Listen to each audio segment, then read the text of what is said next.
All right, I believe this means we are live. Ladies and gentlemen, boys and girls, tech fans of all shapes and sorts and sizes and persuasions, welcome to another episode of the Monday Morning Tech Chat Show on the SGGQA podcast channel. I'm Juan Carlos Bagnell, aka Some Gadget Guy, the SGG of this terribly named podcast. But the QA is the important part because, boy howdy, do we have a lot of news to chew through in this week's show. And I also have a bunch of phones over here on my desk, and a couple of them I can talk about. The wraps got taken off of another phone that kind of quietly snuck in to February being one of the busiest months of tech reviewing I've had in my career. We went from Techtober all the way through the holidays. I got a little time off around CES, and we're right back into it. So many phones. So we've got a lot to dig into. I want to throw a huge shout out because I'm already seeing some incredible folks in the chat. Al Sabakli, we've seen the Tech Boy, Grounded Tech, True Pal Tracks, watching from my desktop for a change. The app is a bit janky. You know, sometimes you just got to fire up a web browser, man. We got Barry Johnson, Simon Says Hypno, ER1980, Ron Guido, Ownscon, Steve, Bray Gray's popping in. He's got a Zoom call, so he's got me on mute, and that's totally fine. That's probably the best way to listen to me, is on mute. Flowtech Wolf with the very first time chat saying hi to me and hi to the rest of the folks in here. And I want to throw a special shout out of glory. One, Mr. Paul Purry, while we were in our intro, subscribed to Tier 1. He's been subscribed for 26 months on a 26-month streak. Thank you so much, Paul, for supporting production on the channel. JMX Warrior, Kappa Cash, and Ted, welcome to the show. J-Man150 just saying hell, or he, or something. I don't know what J-Man is trying to say. I think he was going for hello, and then, oh, he was going for hey. He was going for, so it looked like hell, but that was exclamation points, and that's okay. Typing too quick. I totally get it. I get excited too. So, everyone, welcome to the chat. Like I said, tons of news. I do want to just do a little catch up here real quick. I hope everybody had a lovely weekend, that you got to do some fun things, that you were hanging out with some family and friends. No major holidays the 1st of February, but just any excuse that you can to, you know, hang out and eat food with good people that care about you. I have a funny little anecdote to share in that for the last week, we have not been able to find our Chromecast remote. This is huge breaking news. Tech guy loses remote, did not have like a Bluetooth tracker stuck to it. I know. This is very shocking. This is a shocking development in the world of technology. But we were going through all of the kind of workarounds. Our remote kind of controlled our cheap little soundbar. I don't have a great soundbar on our main TV right now. That's also another thing that we're looking at upgrading. But, you know, what with all our time these days. And so I got to a breaking point. We tore the house apart. When you go into the Chromecast settings, you can see the remote is still connected. So we knew it was still in the living room, but having a 7-year-old daughter who kind of explodes the living room with art projects and with Legos, we couldn't find it. Just couldn't. Like, we tore the couch apart, we moved furniture, we looked behind cubbies and bookshelves, checked bathrooms in case someone just sort of absent-mindedly walked off with it, couldn't find it. It was gone. So we got to a breaking point where our makeshift, you know, sort of ability to control the Chromecast on our main TV just wasn't working out. Hilariously, the main phone responsible for keeping up with our Chromecast was the Poco X5, because it has an IR blaster that we could use to do things like control volume and control the TV, and you can kind of control your Chromecast stuff through the phone. So we'll talk about that phone in greater detail later on in the podcast, but I was shooting too much on the Vivo to use that IR blaster. This is ridiculous. So Marie and I cave, and we go, hey, you know what? This is getting silly. We should just order a replacement. So we go online to thegoogle.com, and we look at, like, what does it cost to get a replacement Chromecast remote? And it's like $20. And you're like, okay, that's not great. A 4K Chromecast is $40. And apparently half the price of your 4K Chromecast is getting a remote. Okay, sure. So on a whim, I also just kind of search out, like, well, what about, you know what? What about that new Chromecast HD? We don't need the 4K Chromecast. We don't need another Chromecast. The Chromecast is working great. We just need another remote. I'm positive that the HD Chromecast has to be using the same remote. There's no way that Google would use a different remote just for the HD version of a Chromecast. So I look it up, and that's also $20. So if you want to buy the remote by itself, it's 20 bucks. If you want to buy an HD Chromecast with the remote, it's 20 bucks. So Marie was running some errands and she was walking through Target and she went to their tech. And I love my wife because, she wouldn't consider herself to be super techie, but she was like, yeah, Juan was saying, like, this thing could be on sale. Oh, it's 20 bucks. He said that was the price of the remote. Let me just grab it. And so we have an HD Chromecast. Simple setup, plug, connect, and stream. I pull the remote out of the box. I pair it up with the 4K Chromecast. It works great. So now I've got an HD Chromecast. I have a second generation Chromecast on my busted office TV. You know what? I can use this. I very rarely really sit and watch in the office. It's like I don't game in the office. I also don't really watch TV in the office. But it's nice to have for a couple of my videos and setups. I can do like a different backdrop. Great. I can control an HD Chromecast to my HD TV. It's not even a 4K TV. That's awesome. That's great. So we get that all set up yesterday afternoon. I'm on a video call with my mom, and Lex is showing her some ballet and stuff, and we had a keyboard out because we were going to try and do some Tetris. My mom plays Tetris, I play Tetris. We were going to try and play some Tetris together. I've got my Nook keyboard. This is so silly.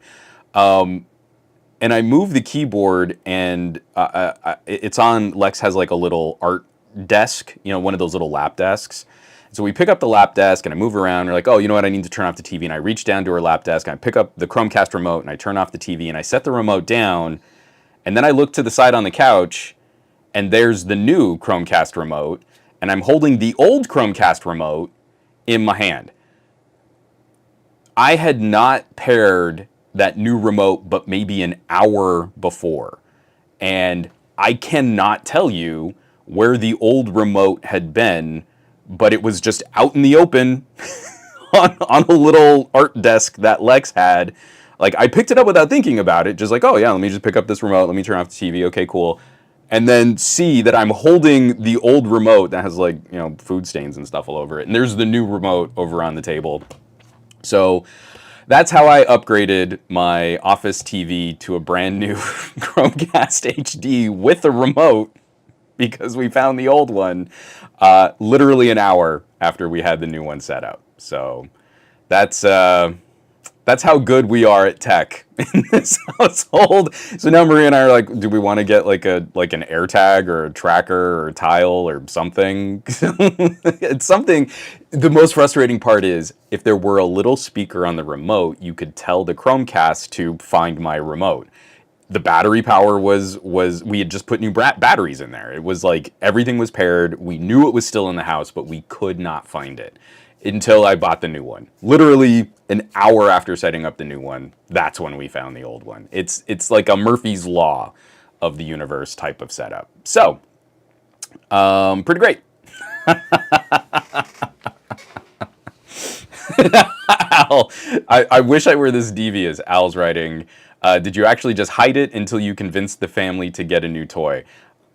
You know what? I might actually even consider just packing it up and getting our 20 bucks back. At this point, I don't know.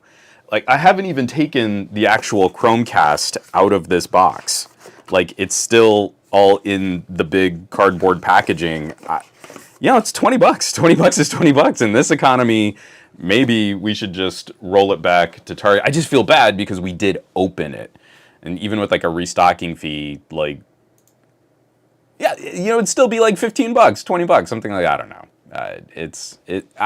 know. We'll have to think about it. Chromecast Gen 2 has been doing me just fine, except for the highest quality 4K Blu-ray MKV rips that I've got. Like, I've got a couple movies on my shelf back there, and those can kind of, the Gen 2 Chromecast can kind of choke on those. So I might just keep it for the ease of just keeping it. So we'll see. So that was our fun weekend adventure. Steve, this is why I don't like giving my TV's remote to my sister. She always loses remotes, and I already lost one to her. Yeah. I mean, I was a big fan of the original Chromecast mission. I really believed like, oh, you know what? We could just go through our phone. And then when someone comes over to visit, or you know, because it was, we got Gen 2 shortly after Lex was born. And we did have like a date night where a cousin came over and babysat. And it was great. It was actually really cool because we would say like, okay, well, you know, this is how you can kind of control this. We're going to set the TV volume at this site, and then you control the volume of the Chromecast through your phone, and then you just push this little button, anything you want to watch. You just throw it up on the TV. I really thought that was going to be the future, and then unfortunately, like, that was kind of a bridge too far for a lot of consumers, and we had to go back to remotes. And at this point, we really need to kind of consolidate TV and sound equipment and consoles and Chromecasts and all this stuff and kind of smush it all back into one, something that can be handled by one main universal remote. Because it is getting kind of silly having all these different parts and pieces. My life as a tech reviewer is absurd. Oh, Marilyn's popping in to say, hey, Marilyn, what's up? Marilyn, do you have your order in on an S23 Ultra? Are you gonna pull the trigger on that? The chat is dying to know. Let us know.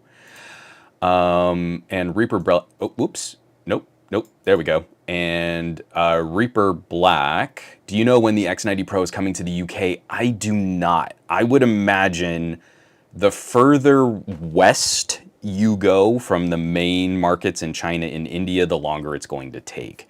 I think that's going to be something we see pretty clearly on a number of these import phones. And that's not an import phone. The distribution on phones, Vivo's main focus is China and India, and straying from those markets, they're not going to send phones to those markets until they've basically matched the demand on their home turf.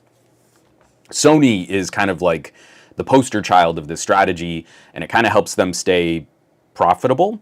They fulfill demand in China first, then Japan, and once those sales have been met, they expand out to the EU, and then once those pre-orders have been met, then they expand to the United States. So I would imagine in the grand timeline of Vivo distribution, you will get the X90 Pro in a much shorter window than we'll get the next Xperia. That's the best that I can offer you. I'm so sorry. I have no better information on that.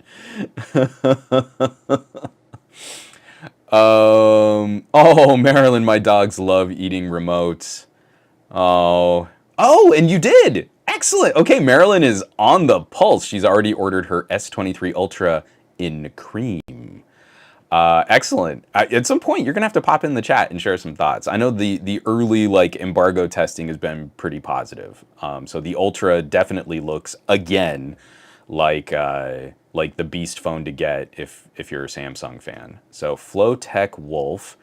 I do want to touch on this because I'm kind of not leaning into it too much on sort of my own like personal news stories and news blocks. I feel like this is a very dicey issue. Flowtech Wolf, hey Juan, quick non-tech related question. Are you going to play Hogwarts Legacy? I am not sure because I don't want my money to go to J.K. Rowling. So my wife and I are very left-leaning, bleeding heart liberals. We went in hard on Harry Potter when the series was kind of fresh in print. We had cousins and nieces and nephews, and we have the entire collection of books. I have all the Blu-rays of the films, and I have the Lego Hogwarts, the Lego Harry Potter games. Increasingly as I get older, I personally have a harder and harder time separating the art from the artist. I don't watch movies from people who I feel have done bad things. I have started kind of cutting music from my playlists from artists that I feel have demonstrated poor judgments and poor behavior. And it's tricky because I find that there's this great juvenile reading literacy accessibility. Lex has read with us and reading passages on our own. We've read through the first 3 Harry Potter books. We are working towards not giving J.K. Rowling any money if we can help it. Since buying the books when they originally were released, the only money we've spent on Harry Potter has been one Harry Potter cloak as a Halloween costume for Lex. And that's been it. We got the cloak, but we kind of did everything else DIY for her Harry Potter costume. And she dressed as Harry Potter. She dressed as Harry. Like, we even did the lightning bolt on her forehead. I think this is a really deeply tricky and personal question that needs to be answered on a person-by-person basis. Is, where do you feel the support of an artist's work starts to run afoul of your own personal values? And the way that J.K. Rowling has conducted herself publicly, I don't feel like I should be supporting that lifestyle anymore. That's our decision. That's what we're doing in this family. And I hope that other people kind of come to their own unique conclusions based on what they're comfortable with. That's really about as far as I can take that conversation. I'm not one to turn that kind of a social issue into a major campaign point on my channel. I don't feel qualified to speak for other people in regards to art and commerce. When I do feel qualified to speak on issues, you hear me and I won't shut up. If it's right to repair and net neutrality, then yeah, I'm going to speak for disadvantaged communities. But I don't feel I can properly join a conversation about J.K. Rowling's political positions and how that might affect other people. I just feel uncomfortable and I get upset when I see what she posts. So that's enough for me to say, maybe I don't need to give her any more money. So that's where we're at. And I don't really want to turn the rest of the chat into kind of a debate on entertainment versus political opinions. There have been a number of artists in my life that I feel have really let me down. And especially from artists that have created media that seems to run directly counter to the political positions that they hold. Love and acceptance and ingenuity and problem solving and equality. And then in their personal lives, they turn around and they spew some pretty nauseous, vile commentary. So we can wrap that one up because we really do have a ton of news to get to. And I haven't even gotten to housekeeping yet. I'm so bad about getting sidetracked. Hooray. Oh, JMan150, yeah. Saw the cream color Galaxy on Twitter and it looks a lot like the old iPhone Gold, or reminds me of that iPhone Gold. With just little hints of the, not exactly like this, but little hints of that almond OnePlus 7. So again, Samsung cribbing the camera design of the Velvet with some of those OnePlus colors. That's pretty tasty. I can't say I hate it. It's not the color I would sport, but that is a really good looking phone. I always go for deep blue. If more phones were delivered in like a deep blue color, that would make Juan very, very, very, very, very happy.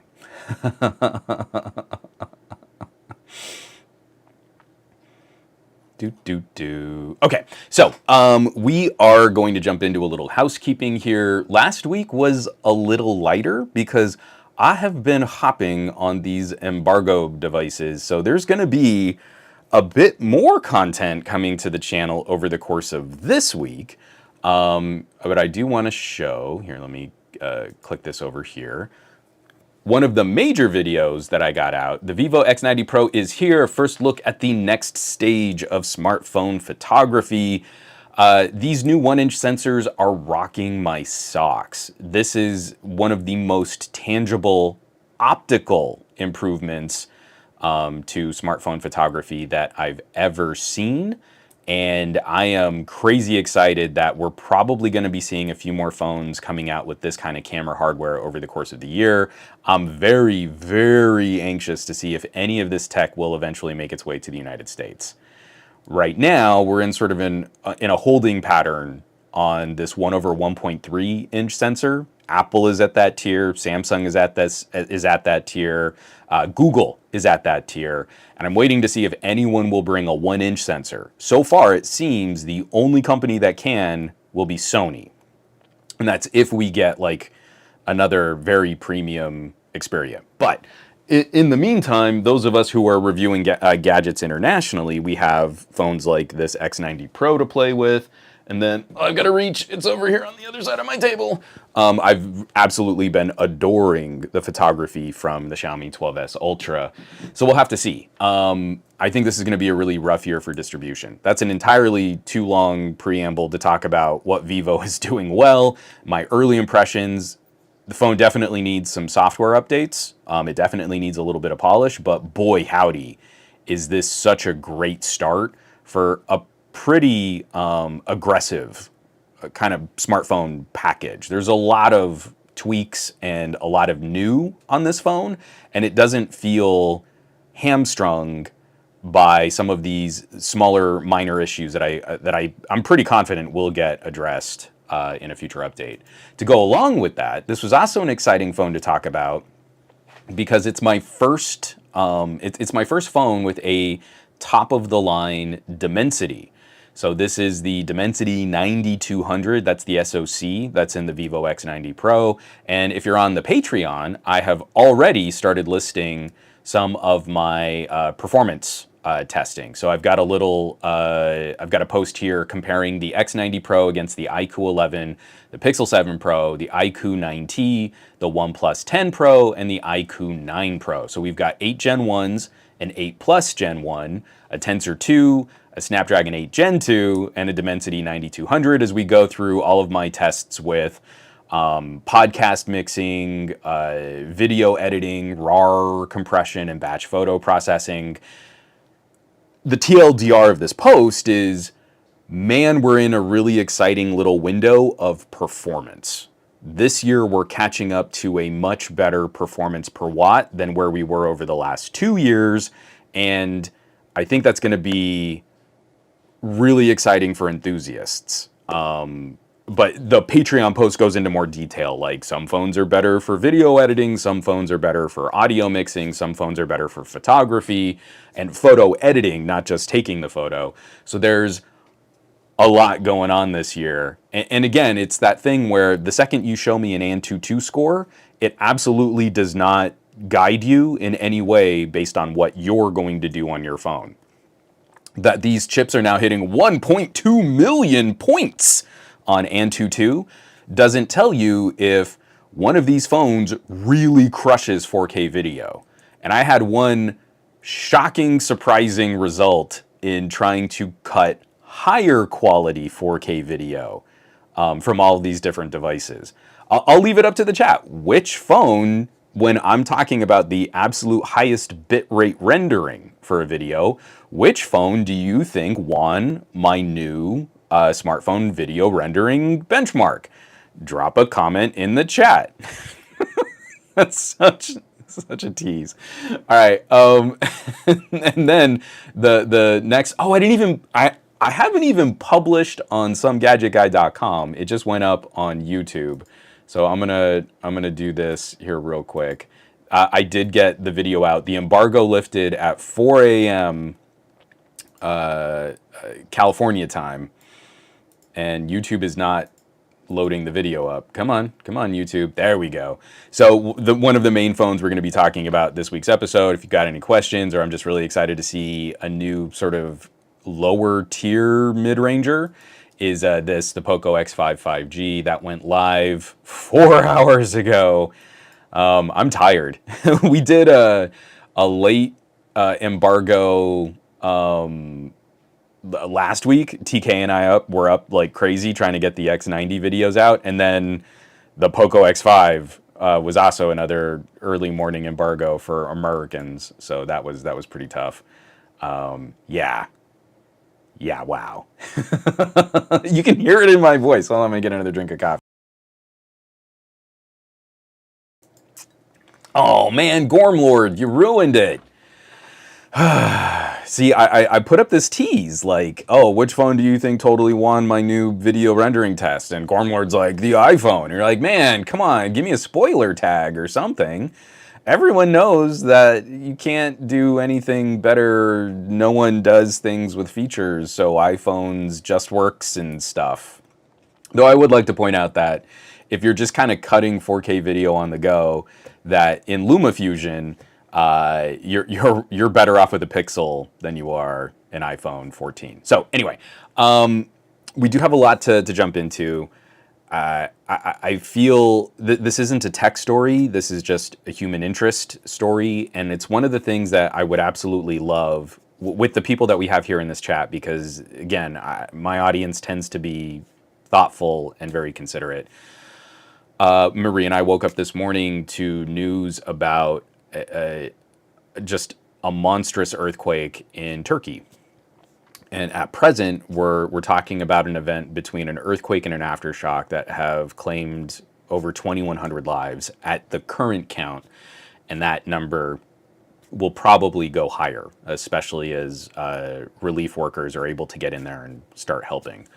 I mean, obviously, I've got a link up here from the New York Times.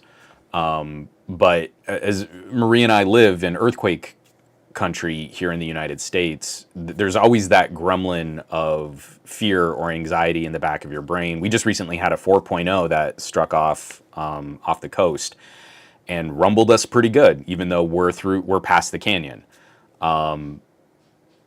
My heart goes out to those people that are affected by this. The infrastructure, the buildings, the people, all of the things that are completely that are completely not replaceable. It's these types of events that kind of shock, and we should still feel the impact of what happens when we see something like this occur. I never want us to feel helpless in a 21st century economy, in a 21st century world where we have this incredible technology at our fingertips. There are still some of these things, like in every area of the world, you want to remember that there's something. If it's hurricanes or tornadoes, if it's floods or tsunamis, if it's earthquakes or wildfires. And I'm not saying we use tragedies like these to remind ourselves of the good. No, what I mean is we want to make sure that we're able to take care of ourselves, we're able to take care of others. And in this chat right now, I would be very grateful if folks would maybe leave some recommendations for where others can help support. Charitable donations, initiatives, organizations that can help get aid. I mean, sure, we could talk about things like food drives and stuff like that too, but this is one of those global community events. And I always know people are able to rise to the occasion and are able to help. So if you have the means, please consider donating what money you can to organizations that will be able to get resources into this area. If you don't have the financial means to directly contribute, please use your social media, please use your voice to share links to those organizations that will be able to get in and help.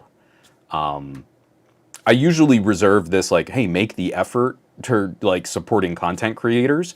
And I feel this is an event that kind of supersedes whether or not I get more views on YouTube. So I'll use the beginning of this podcast to try and help in what way I can. Marie and I are looking at our budget and we're trying to look at what charities and what organizations are going to do the best job of delivering to this area. And then from there, I'll probably share some links on Twitter and Mastodon. So if you can, please help in any way that you can. I don't feel the event needs more awareness, but I think people see these tragic events and then they just feel upset. And I always feel better when I can do anything, even if it's something as meager as kicking $100 to a charity or to a medical community or to an organization or logistics or something. Something feels better than nothing. So I hope everyone in this chat, I hope your friends and family are safe. If you have any family internationally or if you knew anyone in this area, I hope you've been able to reach out and see and check in and make sure everyone's okay. And I'll leave it at that with the final plea. If there's any amount of effort that you can make to try to help, this is a good time to help. So let me kind of just scroll through the chat on all this. Oh, Al. Yeah, I mean, that one's top of our list right now. Red Cross already sent out an email with special account to deposit to. Red Cross is definitely an option, for sure. Yeah. Yes. All right, so why don't we... and Andersband subscribed with Prime. Thank you very much for supporting the production on this podcast. Again, we just got done with the impassioned plea to help people in this area, but the support for this podcast is also greatly appreciated. Okay, so why don't we jump into some news? I've got a couple stories here, and I really want to chew through them quick. Hold on, 1, 2, 3. We've got 3 major tech stories. And oh no! One of the tech sites just blocked me from the article. Hold on, let me see if I can get back. And okay, I think I can screen share the article now, but they've got that stupid manage cookies. Man, I really hate this because I've clicked on this on the Financial Times several times in the past, but it keeps like, oh, well, welcome back to the Financial Times. Would you like to give us all your cookies? And then it just stays in the window. Yes, we have been on the podcast kind of tracking some of the news. Recently, there have been a number of tech layoffs, significant tech layoffs across a number of companies and organizations. I have been very left-leaning in my assessment of these, where I'm not impressed by a CEO who made moves to ensure higher stock prices so that they could get bigger bonuses, coming out now in 2023 saying, I hold full responsibility for our business moves over the last 2 years, and in my full responsibility, we're cutting 10,000 jobs. But I feel really personally responsible for all of these people losing their jobs. But it's on me, but they face the economic hardship of losing their jobs. But me, I bear full responsibility. But they're the ones that actually have to suffer my responsibility for my business decisions as the CEO. And this is going back a couple years, where we've heard about like Google like really concerned about the projects that are happening and the responses, and you're like, well, yeah, but your leadership is the one that's responsible for the actual employees can't be more productive for the company if the leadership isn't getting the job done. And we also recently talked about Microsoft. Literally the day before they announced thousands of layoffs, the executives treated themselves to a private concert with Sting. You know, Sting and the Police. I wonder if he sang Message in a Bottle. But I feel like that's bad optics. So it gets even a little bit more frustrating when we see articles like this. This is Financial Times, written up by Dave Lee. Big tech groups disclose 10 billion in charges from job culls and cost cutting. From the article, Amazon, Meta, Alphabet, and Microsoft will collectively incur more than 10 billion in charges related to mass redundancies, real estate, and other cost-saving measures as the big tech companies reveal the hefty price they incur to rein in spending. To spend less money, they're going to rack up 10 billion in costs. But the optics of spending less on personnel, which helps them spend a little bit less on their real estate and their power and their IT and all these other trickle-down things when they cut a bunch of jobs, boost the stock price, which has nothing to do with the company's performance at this point. It is just the feeling stock traders have, speculators have, on the health of the company. People are randomly guessing, and that makes shareholders a lot more money it provides shareholders a lot more value for a short period of time, but real people have to lose their jobs in this economy to make speculators feel better about a stock so that shareholders can have more value on the stocks that they hold. So it's all just a ridiculous game with real people's lives in the mix.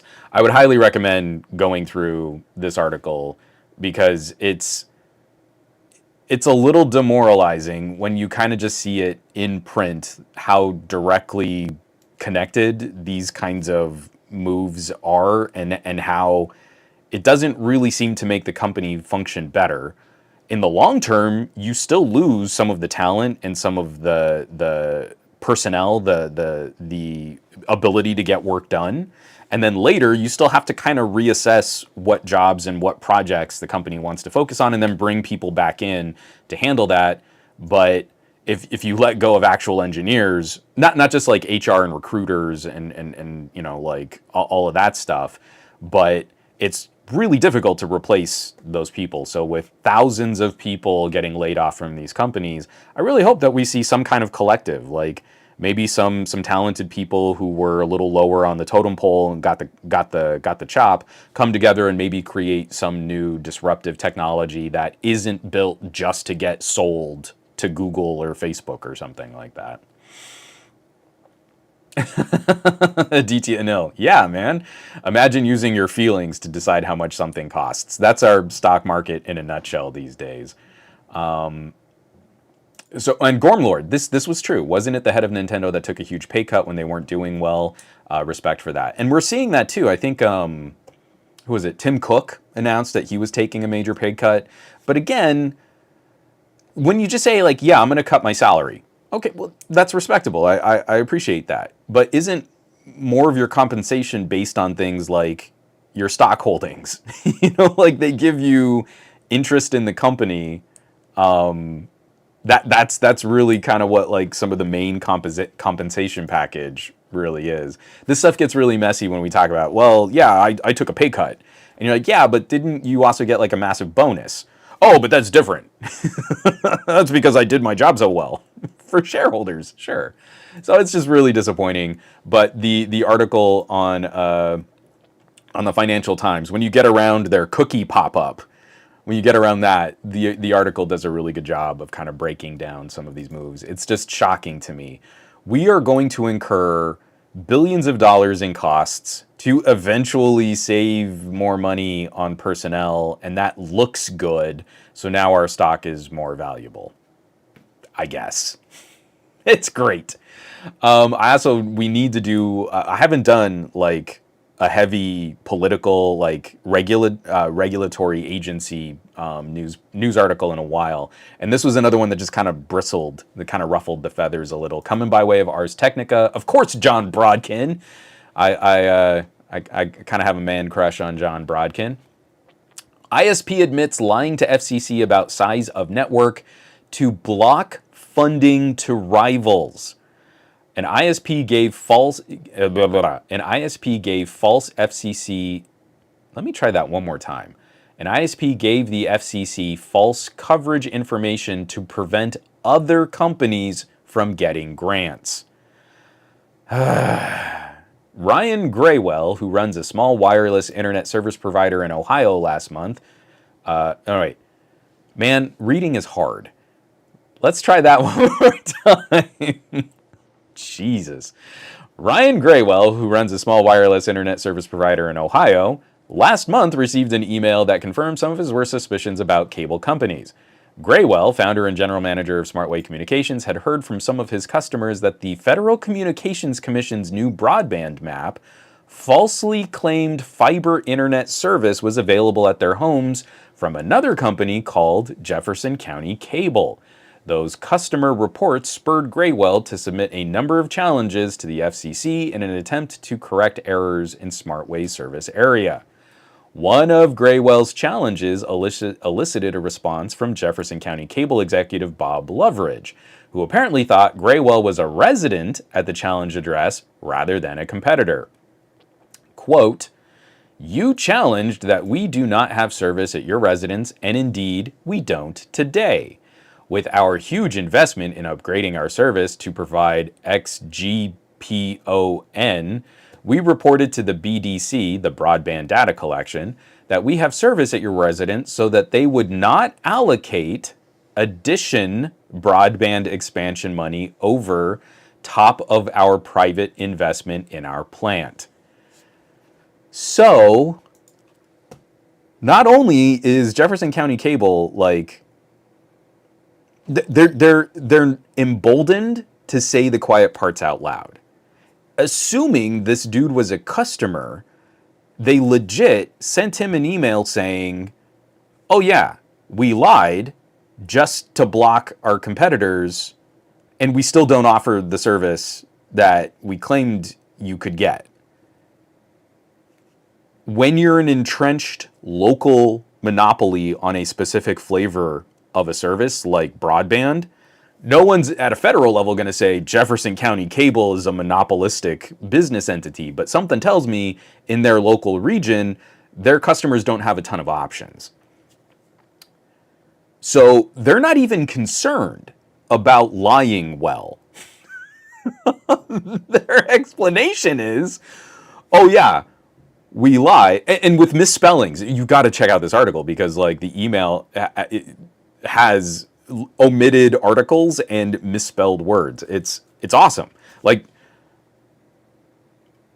one of the executives at the company just decided, yeah, let me just tell them what's up. Well, what are they going to do? They can't leave. I just can't believe this is how bad it's all going in the realm of competition for broadband. We're pretending that we have competition because there are more companies out there. In my own neck of the woods, I am not getting sponsored. I am not working with them in any way. I have no relationship with this business move, and I haven't done any work with Verizon PR since I did a remote schooling story on them during the pandemic for reviews.org. And a friend of mine was doing some work. I don't know if he still is. I'm going to have to reach out to him. Actually, I just haven't talked to him in a while. Was doing PR work for Verizon. That's almost 2 years now. This is the last interaction I've had with Verizon. I'm so displeased with the upload speeds that I have on Spectrum. A guy came walking around our neighborhood to talk to people in our little association, in our little condo group. Apparently, fixed wireless broadband is coming to our area from Verizon. They're setting up some 5G towers just to do home broadband. And they're saying that they can get up to a 50 megabit upload, which is still not great, but it's better than what I currently have with Spectrum. We're going to take it for a test drive. I'm going to make a video about it. I'm really anxious about wireless and what that might look like for like the consistency of streams. I'm a big like, hey, if you just connect the cable, you're always going to have a better experience. But we're going to give it a shot. That's how little competition we have. Across the street, literally like over the major street, there's fiber. There's fiber right over there. I can see it from my window. And we can't get it here because our little condo blocks are sort of a little bit more spread out and on big hills through the canyon. They won't roll the fiber across the street. And in areas like this, apparently the cable companies just feel emboldened to tell people we lied to federal agencies and we're still not going to give you the product that we advertised that you have. So we'll have to see. I bet you that there's a slap on the wrist and that like the Jefferson County Cable is serving a small enough population of customers that the FCC's like, we fine you 10,000 whole dollars. So you've learned your lesson. Now keep lying to us and harming competition and hurting your customers. We know you won't do this again. I I just can't. It's like they didn't even try. Oh no, we didn't. We don't actually have that. Oh, why did we tell you we had it? Oh, because like we wanted more money. That's why. We wanted more money. What are you going to do about it?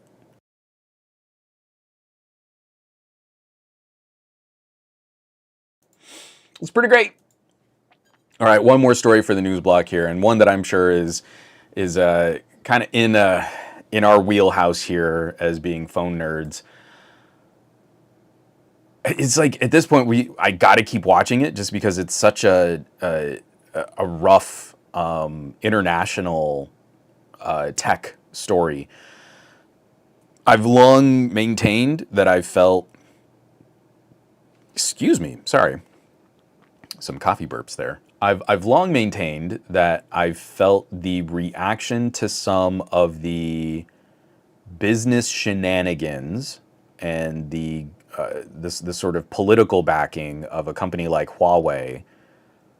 I'm sure that our country's law enforcement agencies and intelligence gathering agencies have some concerns over things like global telecommunications equipment. Like when ZTE had executives sent to jail because they were shipping high-end telecommunications equipment to Iran, I understood why there was a global reaction to that, with ZTE breaking that embargo. I still don't believe we've seen great data to suggest that Huawei's consumer electronics face the same kind of global scrutiny as their telecommunications and infrastructure business. And I wish that there were a better way to legally separate those as different entities, because I was a big fan of Huawei products. Like I really liked Huawei phones and Huawei. I still have a little. Holy cow! It's right down here. I have a little Huawei laptop. I mean, this is still going strong. I think it's like 8th gen Core i5. You know, like the gear was good.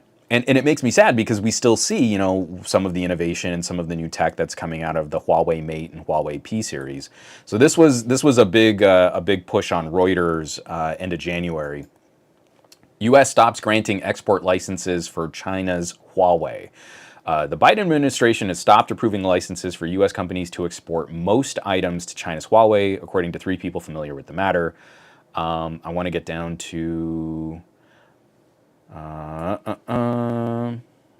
There we go. One person familiar with the matter said U.S. officials are creating a new formal policy of denial for shipping items to Huawei that would include items below the 5G level, including 4G items, Wi-Fi 6 and 7, artificial intelligence, and high-performance computing and cloud items. So they're really cutting Huawei off at the knees, because the previous ban was sort of on moving forward, was on 5G technologies. That's why so many Huawei phones were combined with these LTE modems. They lacked certain features of these new high-end chipsets. And increasingly, we just kind of saw like Huawei kept plugging along, even with those limitations, and that the phones were still garnering some positive reactions, some positive responses. I got to play with one of the new ones. I'm forgetting Basil. Dang it. Now I have to go to Twitter. Basil. What is Basil's last name? Oh my gosh. He's like such a charming bloke. And I've just... Basil Cronfley. A journalist. He's written on a number of publications, but we were hanging out after the MediaTek event, and he had a Huawei, and I was like, I really want to see that variable aperture. And he was like, here, go ahead and play with this phone. And we were on the same flight. We were on the same flight from San Francisco to Los Angeles. And this phone is rad. I wish I had some of this tech in a phone that was properly connected in the United States. So apparently we're taking that a step further. The previous actions on 5G tech and newer tech and some of this stuff wasn't punitive enough, and now they're really trying to cut Huawei down on some of the more established next generation Wi-Fi 6 and 7, going back, 4G and Wi-Fi 6 is kind of a poison pill to really try and cut their business down. Oh, J-Man with 50. Yeah, exactly. I remember earlier today saying that Qualcomm can still somehow make chips for Huawei. And you're like, what? J-Man with 50, I still have my P20 Pro. It was amazing, even though it's been in a drawer for quite a while now. Marilyn, I still have my Huawei Mate. I still have my Huawei Mate 21. The Mate 20? I don't know what was the Mate 21. I'm sorry, my brain is Swiss cheese right now. Cash. We found out that Facebook was selling user data through the Cambridge Analytical saga, but all Congress did was give them a slap on the wrist. But Huawei is bad. China bad. So first of all, I do believe that there should have been a business and market correction for Huawei. Years ago on this podcast, we talked about Diamond Glass Gate. This was a crazy story involving a tiny little tech startup, the FBI, international agencies, and like a bunch of national interest on material science, where this tiny little firm had said, hey, we've developed this new synthetic diamond strain of glass. So sort of like a crystal glass. Back when like sapphire was the big deal. This new firm was saying like, hey, we can make this new material. And they were in Vegas and they were talking with Huawei executives in Vegas. And the executive said, hey, we really want to take a closer look at this with our own like private facility. And this was a material that the United States government was now getting interested in, saying like, hey, we have a national interest in what this material might represent. So there were very, very scary penalties for samples of this material to leave the country, because it could have gone into like security research. And I bet you it probably has, because I don't see diamond glass on phone screens. But something tells me the United States military is working with materials that we don't get access to. So Huawei executives take a sample of this. They are not allowed to break it. They are not allowed to take pieces off of it, and it's not allowed to leave the country. Apparently, they put it on a plane, and they were given 48 hours to analyze this material. In those 48 hours, apparently, they put it on a plane, sent it to China, broke it, took a sliver of it, took the broken shards back to the original manufacturing team, and said, whoops, we accidentally cracked it. And they could determine that there was a sliver of this material missing. And then the FBI had to get involved on arresting Huawei executives. So I feel when we talk about like corporate shenanigans, like Facebook selling our data, I believe Huawei deserved a market correction in how they were doing business and how they were very liberal with using other companies' technologies and IP. I don't believe, and I have seen no evidence to suggest, that internationally sold Huawei consumer products represent a direct threat to user or consumer privacy. At least beyond, I mean, to the tone of this comment from Kapakash, to the tone, to the level or degree that we see from any social media site, even to the degree that we see information harvesting from TikTok, which is a step above what Facebook's leaky business strategy represents. So I don't want to play the xenophobia game. I'm not saying China bad, but I feel like there's also a difference between a market correction, sanctions, and fines, or import fees or something for Huawei as a business entity versus the type of heavy-handed punitive action that we've seen. I feel most of this comes from their telecommunications equipment side, where you would not want this type of Chinese installation to really fulfill the backbone and the backhaul of your national interests. I get that.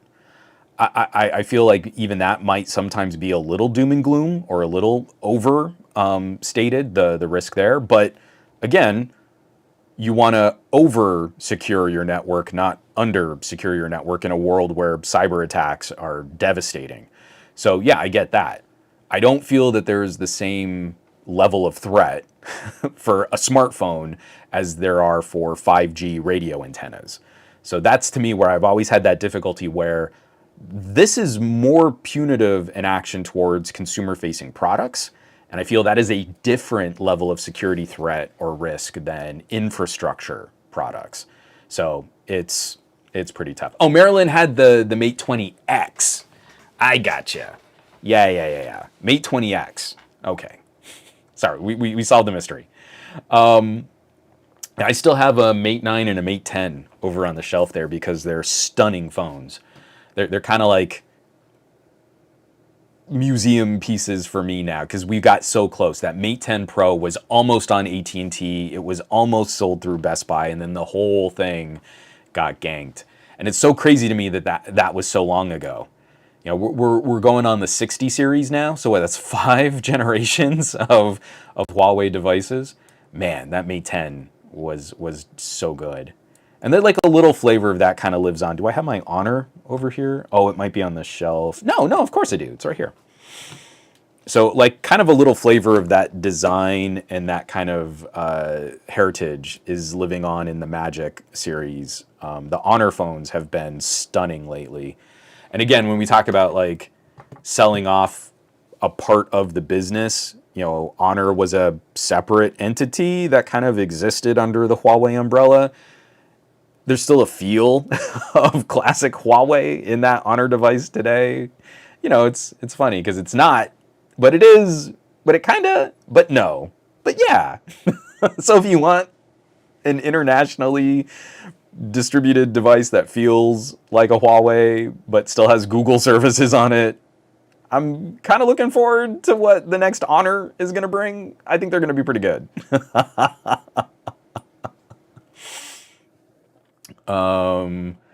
Yeah, the Mate 20X is a beast, ER1980.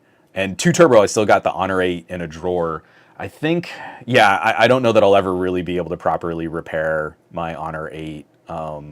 TK was at the dinner where I accidentally knocked over a candle and wax got poured into the earpiece. And I was despondent. I loved that phone. But the Honor View 20 was also just like one of the last generation of Honor Huawei phones that got shipped to North America, not to the United States, but I think it was sold in Canada. And even that today, I was using that to still show off like desktop modes. That 64 megapixel camera was a beast. That red chevron back glass, I mean, it was just gorgeous. Oh, so good. So I'm hoping that we see the Honor Magic 5 kind of step up and give us some of that other Huawei flavor that we were going on. Hassam, there's unfortunately not a whole lot that I can really say. Hi Juan, any thoughts on the OnePlus 11 before our YouTube video starts flooding with videos? I have my SIM card in it, and it looks like this. And that is, unfortunately, the embargo that I am on. I can show you the rear of the phone, and that's about all. I can tell you a lot about the iQOO 11. That phone is pretty great. So I think we're done.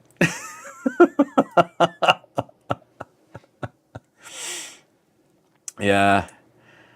J-Man with 150.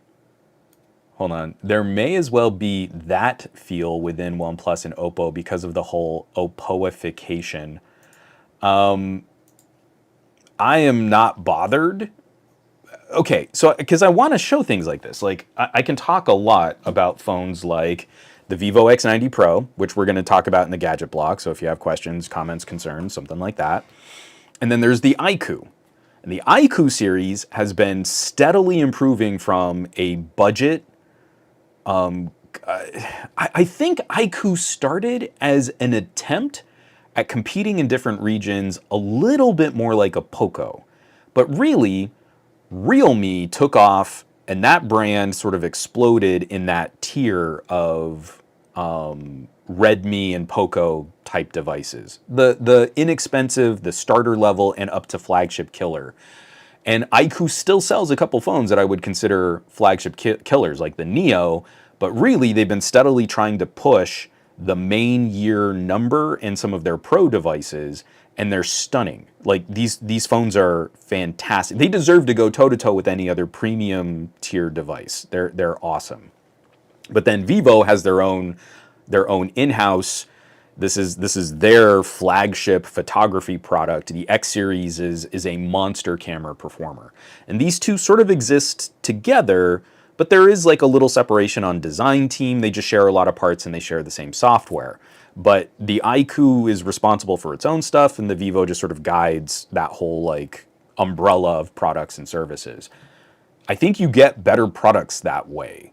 And I feel like OnePlus being directly under Oppo is kind of the same story. You've got Oppo as the main brand, and then there's a sub-brand of Oppo that is using software, parts, pieces, design, sharing some of that labor, sharing some of that load. I think that means you'll get a better phone for less money. I think you end up at a lower cost. Those thoughts are not directly tied to the OnePlus 11, but I felt that way with the OnePlus 10 Pro. So we'll just have to wait and see if my thoughts have evolved coming into the OnePlus 11.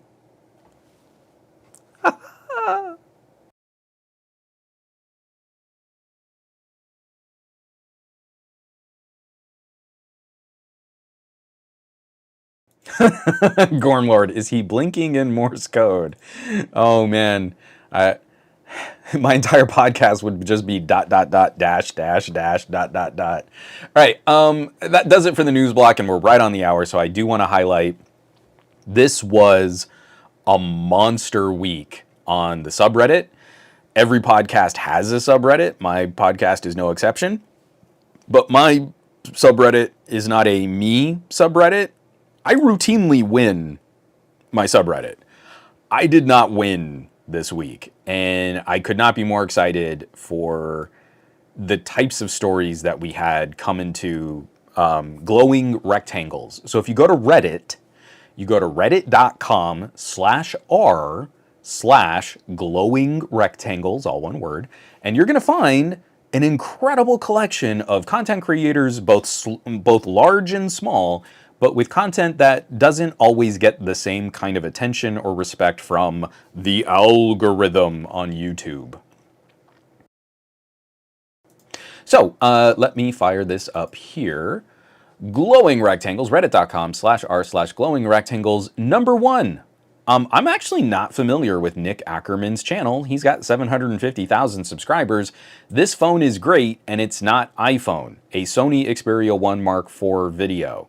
I feel like more people should be able to recognize that Sony phones are pretty rad.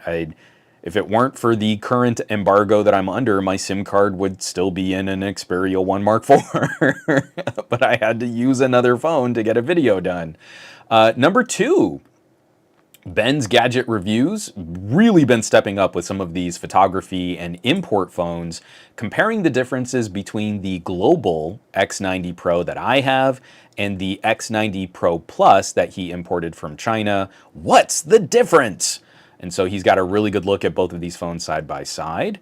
We've got an article from GSM Arena submitted by Curio Critters, 128 gigabyte Samsung Galaxy S23 to use the slower UFS 3.1 storage. So one of the new upgraded components on a Samsung Galaxy is going to be slowed down a little. Our number 4 story was my X90 Pro video, so you can kind of check that out. I also got a couple comments. I was happy about that. And then rounding out our top 5.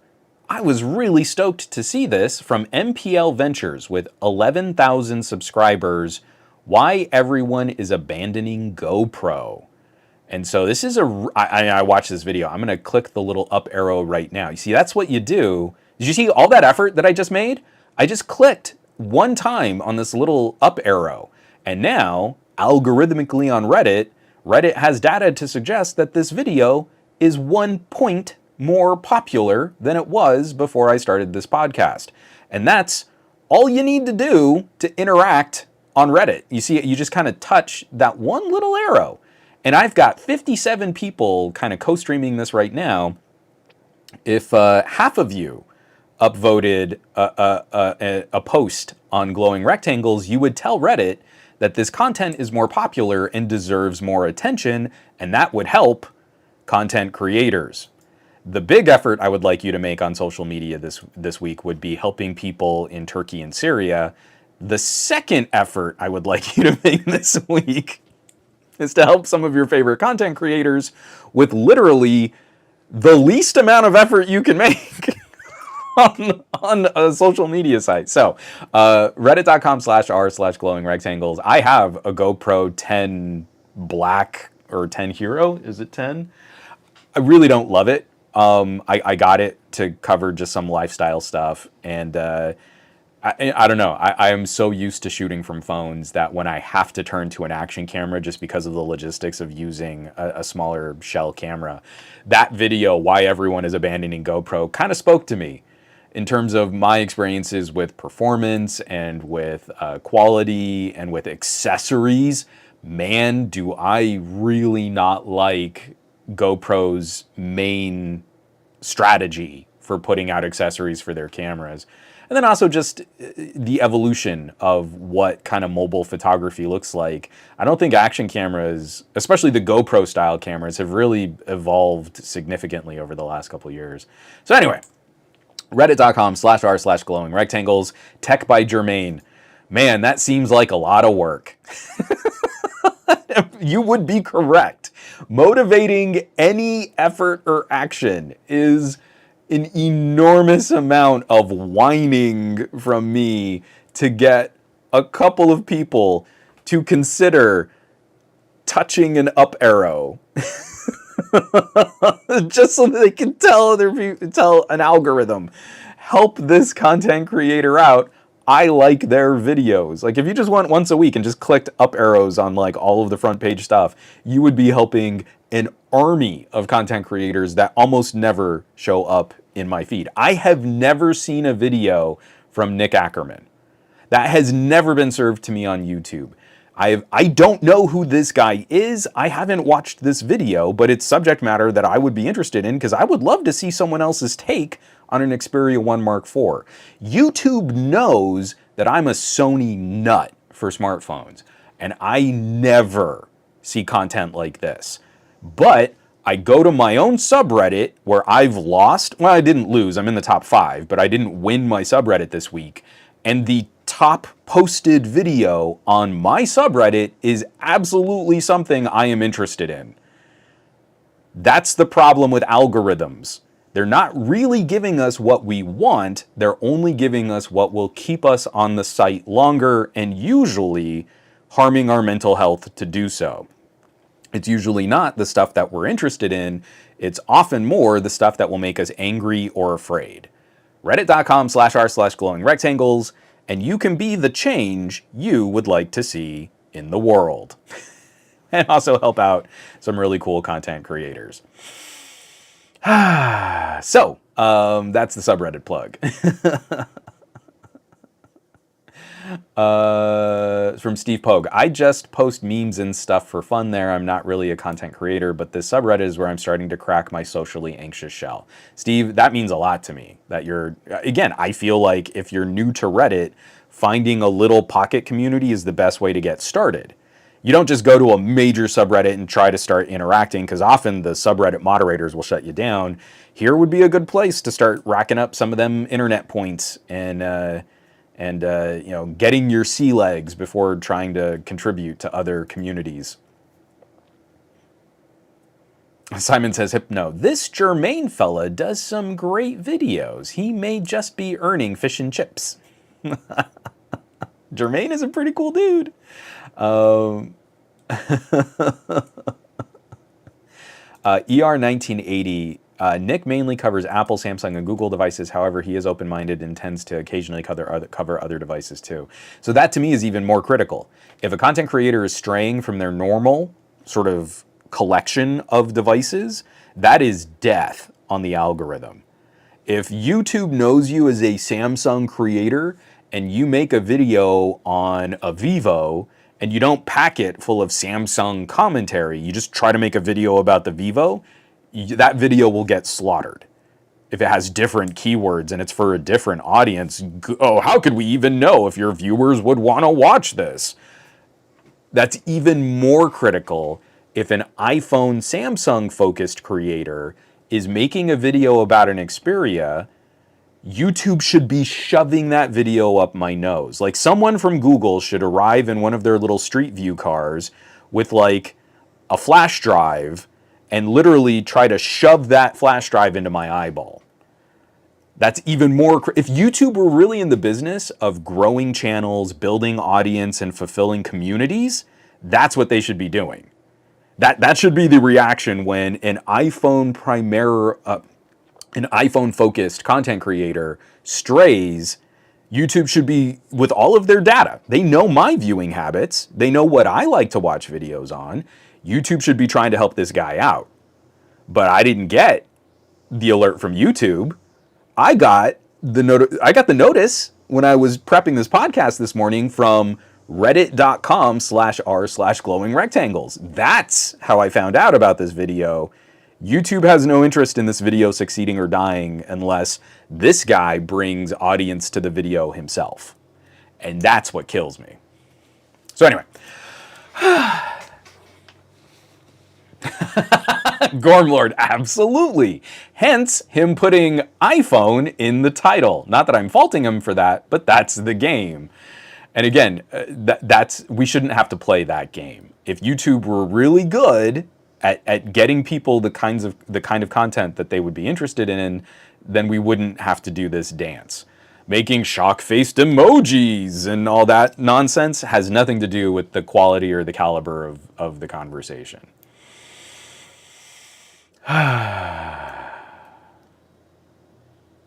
Yeah, tag by Jermaine. Again, we're going to move on. This is the last comment here for the subreddit plug. It's a shame that it works like that. From time to time, it just makes it feel like, why is subscribing a thing? You can subscribe and smash bell icons, and it still doesn't mean that YouTube is going to send you the video. You've done everything that you can do to tell YouTube that you want to watch content from someone, and it still won't send you the content. So anyway, we have a couple short stories here for the tech block, and then I want to spend the remainder, like if we can do a good half hour, I've got some heavy thoughts on the Poco. Even from producing the video, I still have more thoughts on the Poco. And then the Vivo X90 Pro has just been an amazing phone to start breaking in here on the channel. So I want to start here. Let me throw this. Let's start with this one. This one was a little bit of a downer because all of premium Android is kind of tied to the health and success of one brand, especially here in the United States. Samsung's Q4 profits plummet 69%, hitting an 8-year low. This is written up by Ron Amadeo at Ars Technica. Just briefly from the article, for Q4 2022, the company's revenue down to 70.5 trillion yuan, about $57 billion US, is an 8% drop from Q4 2021. It doesn't look too bad. Q4 profits plummeted 69% year over year, though, down to 4.3 trillion Korean won, or about 3.5 billion. That's an 8-year low for Samsung going back to Q3 2014. And so for the last 2 years, we keep getting these year-over-year estimates. At the beginning of the year, Samsung can do no wrong. Galaxy S is the strongest it's ever been. These are the best pre-orders we've ever seen. They set a new sales record. We estimate that we're going to sell X number of phones. That's going to be awesome. The same thing happened at the beginning of last year. Samsung went out to their investors and said, we are aiming for 300 million phones sold over the course of 2022. Later in the year, after the middling response, and of that, they were estimating 10% would be Galaxy S. They were on track. They were saying, we're going to sell 300 million phones, and 30 million of those phones are going to be Galaxy S series devices, our premium, best profit devices. Later in the year, they revised that estimate to 270 million phones. So they cut 10% off of their estimate for how many total phones they were going to sell. And as far as we can tell, they ended the year 2022 selling under that. they sold around 260 million phones. So even their revision was still off by 10 million phones. And of that, I think about 25 million were Galaxy S, and that's all of them. Galaxy S22, S22 Plus, and S22 Ultra that I call the Note 22. The Note 22 did really well as a one-off model, but we also know that the S22 and the S22 Plus did not sell as well as Samsung was hoping. We're kind of racking up the same attempt, but I think a number of us in the tech space kind of are going into 2023 with more reasonable expectations on Samsung as a brand. We know they're not trying to juice their unit sales with the bestest trade-in deals. We know trade-ins kind of took a dive after the last couple years of like ridiculously overvalued trade-ins to try and keep their units higher. We see that they've already kind of devalued some of their products just in how they manage those resales and how aggressive they are with straight up sales. Like, I'll be very surprised if the S23 doesn't have some kind of crazy on its own sale before you also factor in something like a trade-in. And then just getting this as a financial report where prices in a number of regions are also climbing. So from this article, in Spain, every Galaxy S phone is getting a €100 bump up, just across the board. So the base model S23, 128 gig of the slower storage, it's UFS 3 storage, 1080p screen, 3900 milliamp hour battery, reasonable but just sort of mainstream, not special camera sensors, €959. €959. That's a really expensive phone for it to just be sort of a good phone. In similar markets, the iQOO 11 is aiming for around €700, or €250 less than the base model S23, where you would get real fast charging, you would get the V2 coprocessor for better low light, you get the 1440p screen at 144 hertz. It's like the newest AMOLED, OLED that you can get for high performance, the 5000 milliamp hour battery, and a 120 watt charger in the box. So if you compare the base model S23 in Spain, you would also have to probably spend another €30 to get a faster charger, to get slower charging than what comes in the box on something like the iQOO 11. So again, that's not region to region to region. I don't even know if the iQOO 11 is going to be sold in Spain, but when we look at just the markets for how all of this stuff goes down, Samsung has been due a market correction, and I feel we're seeing the direct impact of that happening right now. And I don't know that they've got a specific answer for a more mainstream product segment. The S23 Ultra, the top of the line, the Note 23, is going to be one of the best phones of the year. Marilyn chose correctly. She got one of the best phones in the year, and I think one of the more interesting colors of one of the best phones of the year. If you're coming from an older phone and you're looking at that upgrade, I think it makes a ton of sense. Samsung is most vulnerable at the more mainstream tiers, and the base models are not as competitive as we try to make them sound when we hype up a company. And I feel now we're seeing the effects of that. When your profits drop 70% year over year in a quarter, that's really bad. That is a company that completely missed the mark on adapting to changing market trends and delivering products for consumers that really interested them, and also a company that has scaled way back on advertising. So now they're advertising closer to kind of the price tier globally as Apple does, but with a much larger portfolio of gadgets and consumer electronics and household appliances. So way less of their marketing budget is going to phones and tablets, where that's most of Apple's bread and butter. So just the awareness, the constant pressure of Samsung as a brand has whittled way back.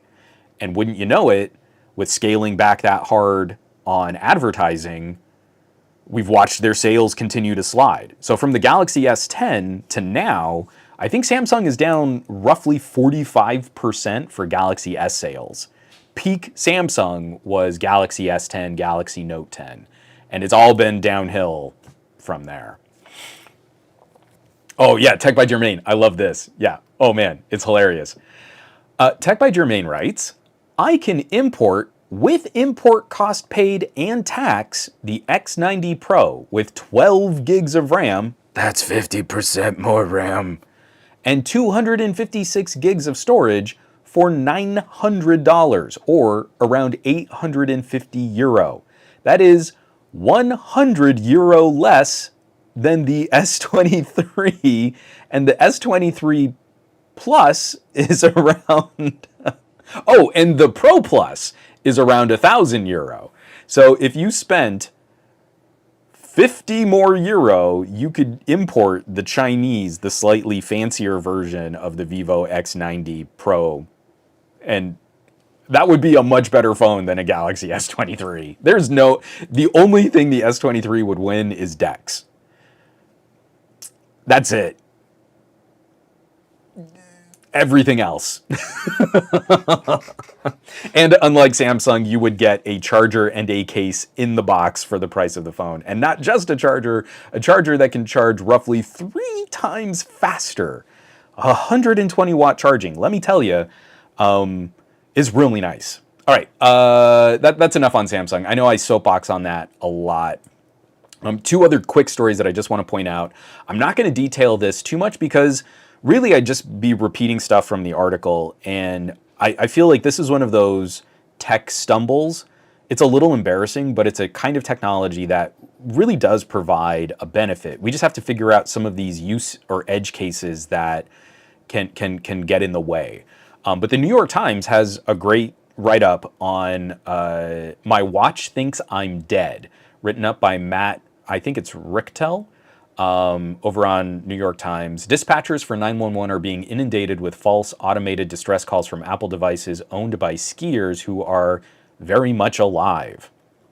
So I feel like inundated might be a little strong, but I'd like you to kind of go through, and I love that they've got like these like concerned photos of 911 dispatchers in their offices. I don't know what that really helps illustrate in the article, but going through some of the personal stories and some of the anecdotes from people who have been wearing Apple Watches, and they've been doing things like high adventure, skiing, cycling, riding roller coasters, things that, one, will get your pulse rate up, but then also expose the watch to G-forces that would indicate to the hardware something else has happened. You've maybe gotten into a car accident, or maybe you've fallen down and you can't get up again, or something else has happened.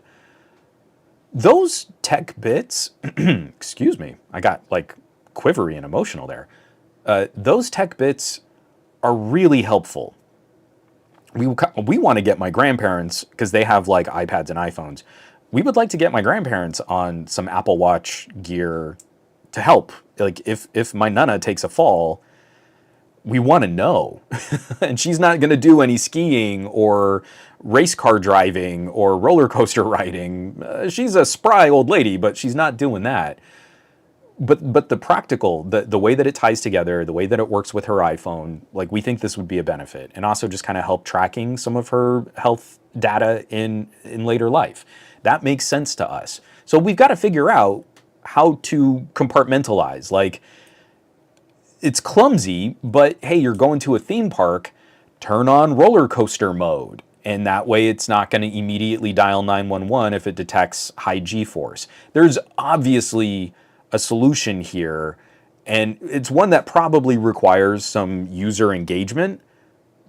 But while it's embarrassing, it's the next step of something that we need to figure out. When we make tech more personal and incorporate it more into our biology, that data can be difficult to work with.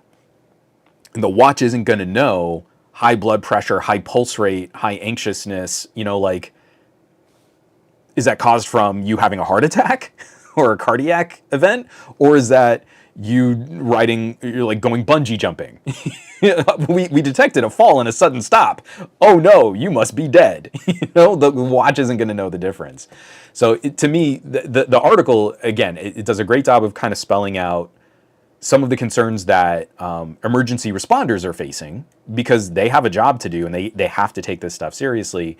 But I feel like this is one of those minor tech hurdles that we will evolve out of, and we'll probably figure out some better tools for incorporating this type of capability into future products and software updates. But it's a great read. It really is good. Just kind of tracking what's going on and kind of the impact, the expectations that people have when we rely on these types of emergency services. So let me get that. And oh, Paul, my Apple Watch thinks I'm dead because I'm sitting for work all day. My watch just harassed me. I don't know if you heard the buzz on this mic, but it was like, hey, you need to stand up. And you're like, oh, I wish I could. I should do this podcast. I have a standing desk and I never raise it. I should do this podcast standing up so I can like walk around the office and stuff. That would probably be way better for me. Lastly, I just want to kind of highlight this because it's adorable. And again, it's a cause that I think a lot of people might consider one worth supporting.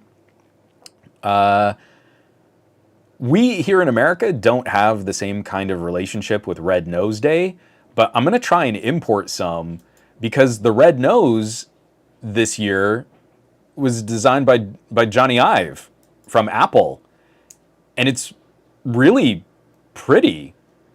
So Comic Relief, every year, they do sort of this charitable red nose event. Apologies if you're catching the leaf blower that is right outside my window.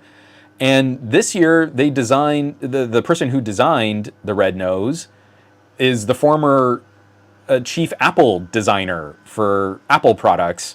And it's this like half crescent with this really beautifully articulated hinge that then opens kind of like a crepe paper party decoration. If you've seen those spheres that are made out of paper and like kind of a weave of paper that creates kind of a ball, and it clamps to your nose. And it comes in like a little case. I don't know if I have the Amazon link here, because the Amazon link shows it in this nice little case that it ships in, and it's this perfect little like half circle plastic sphere. So I right now, this is amazon.co.uk, and they're saying that they're out of stock right now. But if I can import one, I'm going to buy one of these just to have any Jony Ive product in the Gadget Lab right now. I feel like an expanding clown nose, a red nose. It looks gorgeous for what a little red nose thing is supposed to be. So, get out there and support Comic Relief. I believe that's focused on it's to help alleviate the impact of poverty and food scarcity. Someone please correct me if I'm wrong. And I am happy to kick a couple bucks. Oh, I think it's going to sell in the UK for like £3. So yeah, I'll have to spend like 10 getting one shipped here. The shipping is going to be like twice what the nose costs, but I'm going to get one because I think it's adorable. But again, yet another cause that I think is worthy of supporting. So definitely keep an eye out for that. I love, again, Jony Ive had such a unique and minimalist kind of design approach that I'm sure was kind of polarizing. But seeing him kind of just live his best life, how cool is that? I've left Apple. I had all these great experiences. I'm probably richer than I'll ever need to worry about money for the rest of my life. It's great. And like he can just go and tackle a design project like making a red clown nose.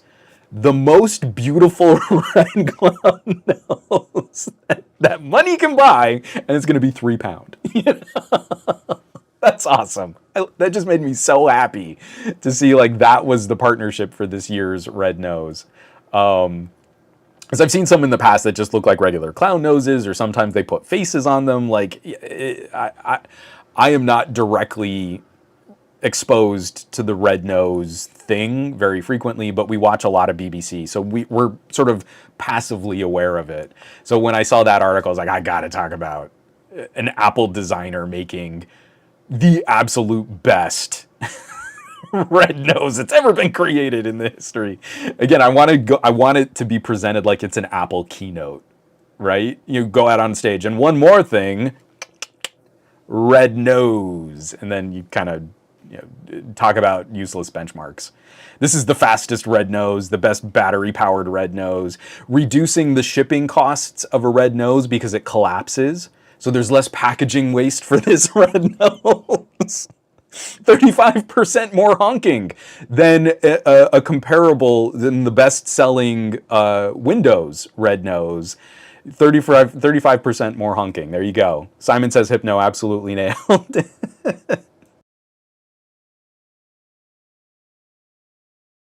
I wonder what the Geekbench score is. So, I have two phones in-house that have been rocking my socks, and I'm totally open to making this more of like a Q&A if you guys want to chat, if you find folks would like to chat Poco or the Vivo, but I'm going to be really slow getting to any kind of Galaxy coverage this year because I have a lot just coming in, a lot on my plate from some of these other companies, and the Poco snuck in. So actually, you know what? I know Simon Says Hypno just said, let's talk Vivo, but let me spend a couple minutes here real quick because I want to detail, I want to talk about this. I'm really excited about this because I think this is a good illustration of what happens with competition. So I want to start with the Poco. This is the Poco X5 Pro 5G. Last year, it's on my desk, we had the Poco X4. In my video, I detail this. You'll get the story on this because it's like chapters of a story. The Poco X3 was a sweetheart. It had a Snapdragon 860, a monster performing SoC. In the move to 5G, the Poco X4 got a Snapdragon 695. Now, I still think the Poco X4 is a good daily driver phone. The 695 is a great chipset just for, communications. It's really nice. It's great for streaming media, playing a few games. But I had a lot of people in my comments very unhappy that the move to 5G cost them the more premium SoC. The Poco brand is like the most visible flagship killer brand IMO globally. So for the X5, they are still using a mid-ranger 700 series chip, but this is the 778. And if you've been checking out coverage on some of the other mid-ranger phones out there, this is my first experience with the 778. It takes us back up to the performance of those old Snapdragon 855s. So the chip that was in a phone like the Pixel 5a is roughly as powerful as like a Snapdragon 845. The chip that's in this takes us up to the Snapdragon 855, and that is now where I feel we're crossing the line into overkill. If you're buying a phone like this and you just want to cover the basics, like I do phone calls and I read through my social media and I take like a photo every week or so, you don't even need to buy this. This X5, ridiculous overkill for tackling that. And so I'm reviewing the 256 gig version of the X5. It's going on sale today for around €300, depending on region. It's got a 108 megapixel camera. Cool. It's got an okay ultra wide, and the macro is useless. You'll never use the macro, and you will get demonstrably better photos if you just zoom from the main camera sensor. I really wish Poco would just stop putting it on there. It's a terrible sensor. It is so bad. It is a waste of money and manufacturing, and it's awful. I hate it. But it's got great stereo speakers. It has a headphone jack, has an IR blaster. It has one of those phenomenal power button fingerprint sensors, and it's got a 1080p OLED at 120 hertz, depending on region, €300. And it's got a case and a 67-watt charger in the box. So not only does it charge faster than any $1,000 Samsung or $1,000 iPhone, you don't have to pay more to get the charger. It's in the box. So I so want an option like this in the United States. I accidentally let this phone die over the weekend. And my Pixel 6a, which is a great mid-ranger phone, it was also dead. The half hour before I went live on the podcast, I went, oh shoot, I should plug these phones in. So the Pixel got to 68%, well, it was actually more like 45 minutes. After 45 minutes of charging, the Pixel 6a got to 68% battery. It took like 10 minutes to get to 90% on the Poco X5. This is what hardware competition is going to bring. The tensor in the Pixel 6a is going to be a little bit more powerful for real-world app performance. It definitely outpaces the Snapdragon 855, and that's going to outpace the Poco X5. The main camera performance and the ultra-wide camera performance, definitely the Pixel. The Poco takes very good photos, but nothing is as effortless a point-and-shoot camera as what Google is doing on the Pixel. If you want to dive into some of those other like control options, things like focus peaking are here on the Poco X5. You can take the Poco app a little further for photography and content creation, but just seriously, the mainstream consideration of an entry-level to mid-ranger phone, Pixels are going to win. I don't like making it a win or lose, but man, the Pixel 6a camera is really good. Better fingerprint sensor, better screen, better charging, bigger battery, IR blaster, headphone jack. The only other win that the Pixel's really going to mount is software support, where we're very confident that at these prices, a Pixel is going to come with more updates for the main operating system and longer support for security patches and bug fixes. But this is what competition should look like. MSRP to MSRP, the Pixel is 50% more expensive. And if we're shopping at the entry level to the starter mid-range, $150 is a big jump when you also have to factor in the costs of things like a good starter case and a charger to go with the phone. This is stunning hardware competition. This kills me that we are not getting options like this regularly here in the United States. We have some Motos that do very well. We've got some TCLs. The TCL sort of entry-level tier is pretty good. It is not like this, though. A TCL 30 compared to this X5 at €300, that is a rough fight for the TCL. So I'm gobsmacked. It was such a stunning return to form. Seeing like where we were, because I liked the X4 Pro. The X4 Pro is a very good phone, but it's a more mainstream daily driver. I mean, it's a step more powerful than Cover the Basics. This Poco X5 is taking us up into enthusiast territory where gaming is really good. There is a sizable difference in gaming performance between the X4 and the X5. It's just so rare that we're even getting this kind of premium battery tech coming to phones here in the United States, let alone phones at $300 or €300, whatever the conversion on that might look like today. This is phenomenal. Like, whether or not you really like what Poco does, I think I got some comments like, oh, I don't like Xiaomi's skin. And you're like, okay, fine. That's totally fair. I'm not the biggest fan of MIUI, the kind of skin that goes over on top of Android, but it's brilliantly animated. It is very resource efficient. And again, even on a sort of a mid-ranger but still performance-oriented phone. It's not like it's slowing the phone down. Like, I'm getting like 30 to 45 frame per second gaming at 1080p in games that I can control the graphics settings at max graphics. Like, I'm good. That totally satisfies what I feel a 300 euro phone should be able to accomplish. And that's with the 256 gigs of storage. If you step down to 128, you shave another 50 euro off that phone.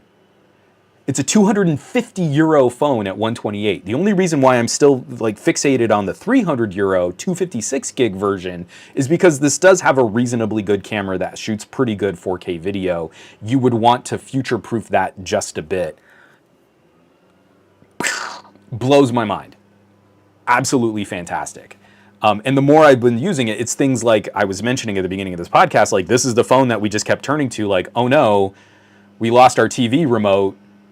Is there any other way that we can control our TV and our Chromecast? And yes, there is. I programmed in the IR blaster to work with our soundbar and got the Google Remote app going so we could do that little flick gesture and turning on the TV because that's separate. And like, this is cheaper than a lot of those like premium universal remotes that we still sell. Like the entire bottom falling out of the industry on things like Logitech Harmony remotes. A 5G capable phone with good gaming performance and a gorgeous screen, cheaper than a Logitech Harmony remote. You could import a Poco to control your entertainment center and have a better universal remote. Do nothing else on the phone.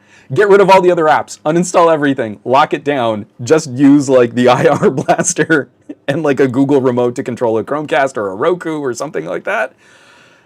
And this could be it.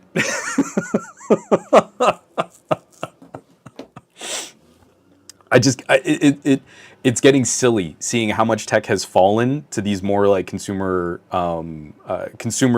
accessible tiers of the market, and then still pointing out like the cost comparison has gotten so crazy lopsided. We're talking about $1,000 phones, average consumers. What's the least we can do with a phone and spend $1,000 on that phone?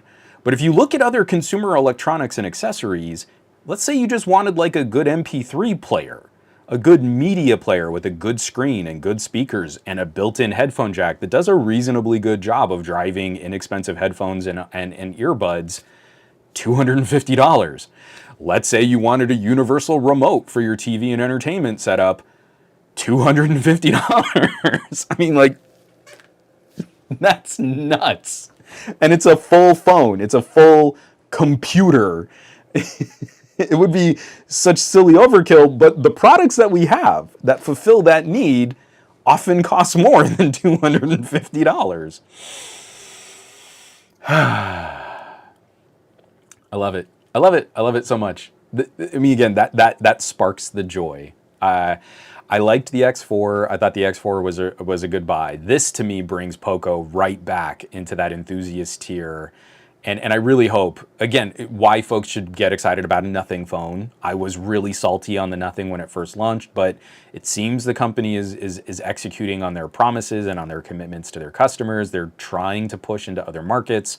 I'm happy to have my mind changed on Nothing. But in the meantime, if you have 250 euro to spend, you can pick up a Poco X5 Pro and it's gonna be a champ. And that phone is gonna hit hard. So yeah. Yeah, that's good. We like seeing that a lot. Yeah, Tech by Jermaine, the X50 Pro seems like a solid one.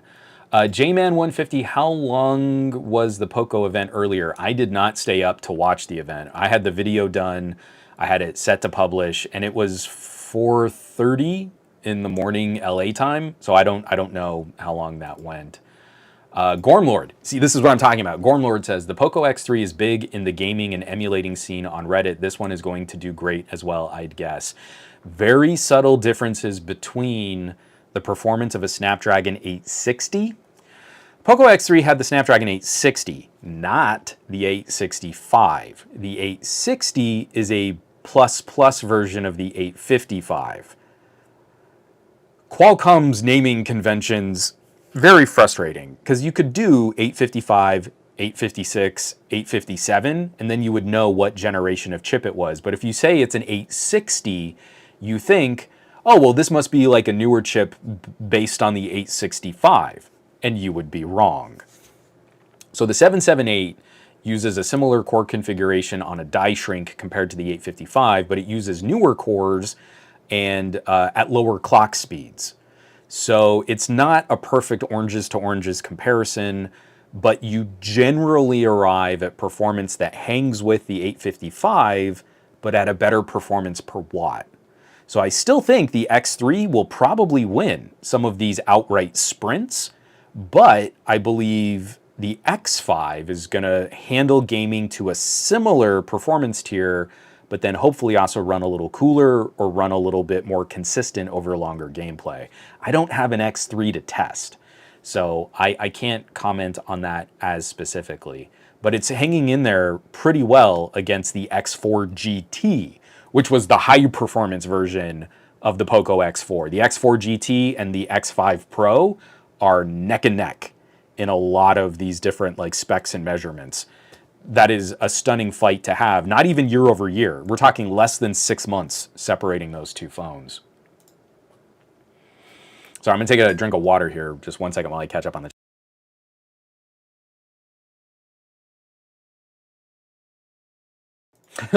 Steve, but can it run Crysis? It probably can.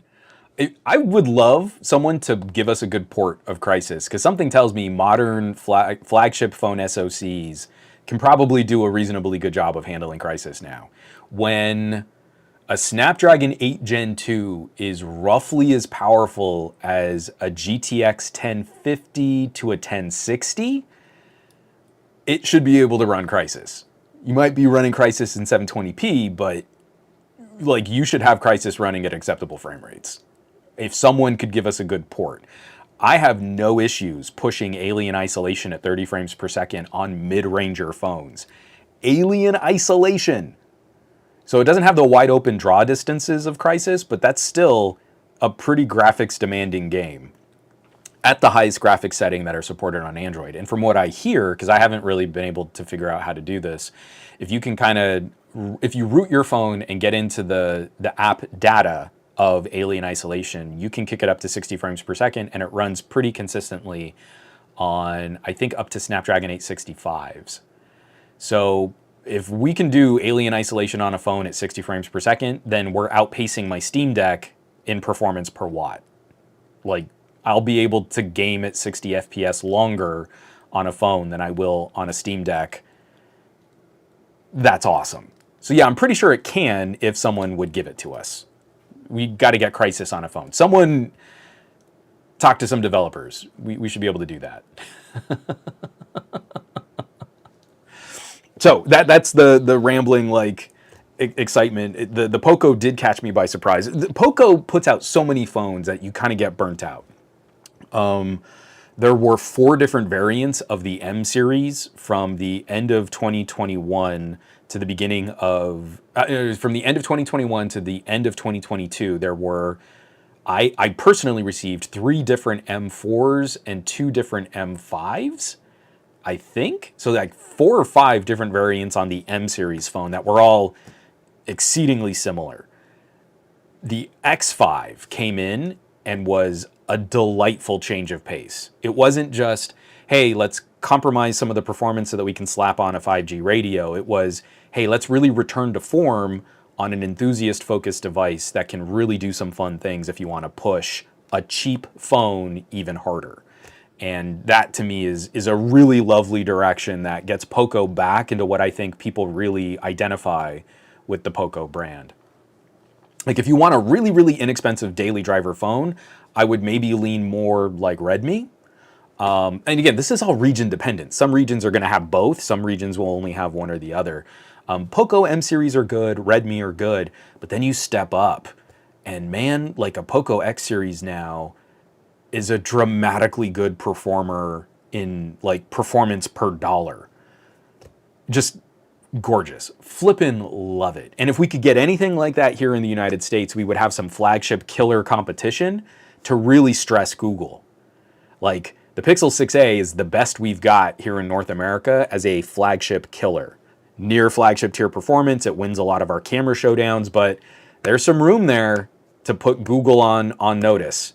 There's definitely some room. I think Barry would agree, like, battery charging speed can really put a hurt on Google, especially on a Pixel 6a. So let's wrap up the rest of the stream. I don't mind going a little long if we're going to be talking about really fun, cool, crazy phones, because the opposite side of the price bracket, from an inexpensive sort of starter mid-ranger phone to a more premium tier device with this phenomenal the 1-inch camera sensor, or as Ted rightfully is correcting, it's a 1-inch type camera sensor, slightly larger than 16 millimeter diagonal. This phone has been stunning to shoot on. The main camera sensor is an absolute monster. I'm having the most difficult time. I'm writing a comparison between the X90 Pro and my Xiaomi 12S Ultra. Please don't make me choose.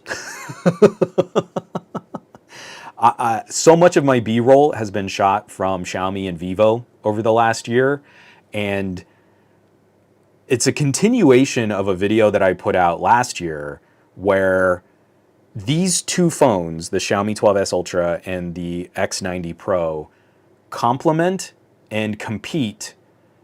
Each phone does something better than the other. So when one phone is kind of like, oh, I wish this phone could do this type of processing better, that's what the other phone does. And when this phone is like, oh, but I wish the companion sensors could do this, that's what this phone does. It's like they're almost puzzle pieces. In what one phone is sort of a little lacking, the other phone is amazing. And what that phone is a little lacking, the first phone is amazing at. It's so much fun. I've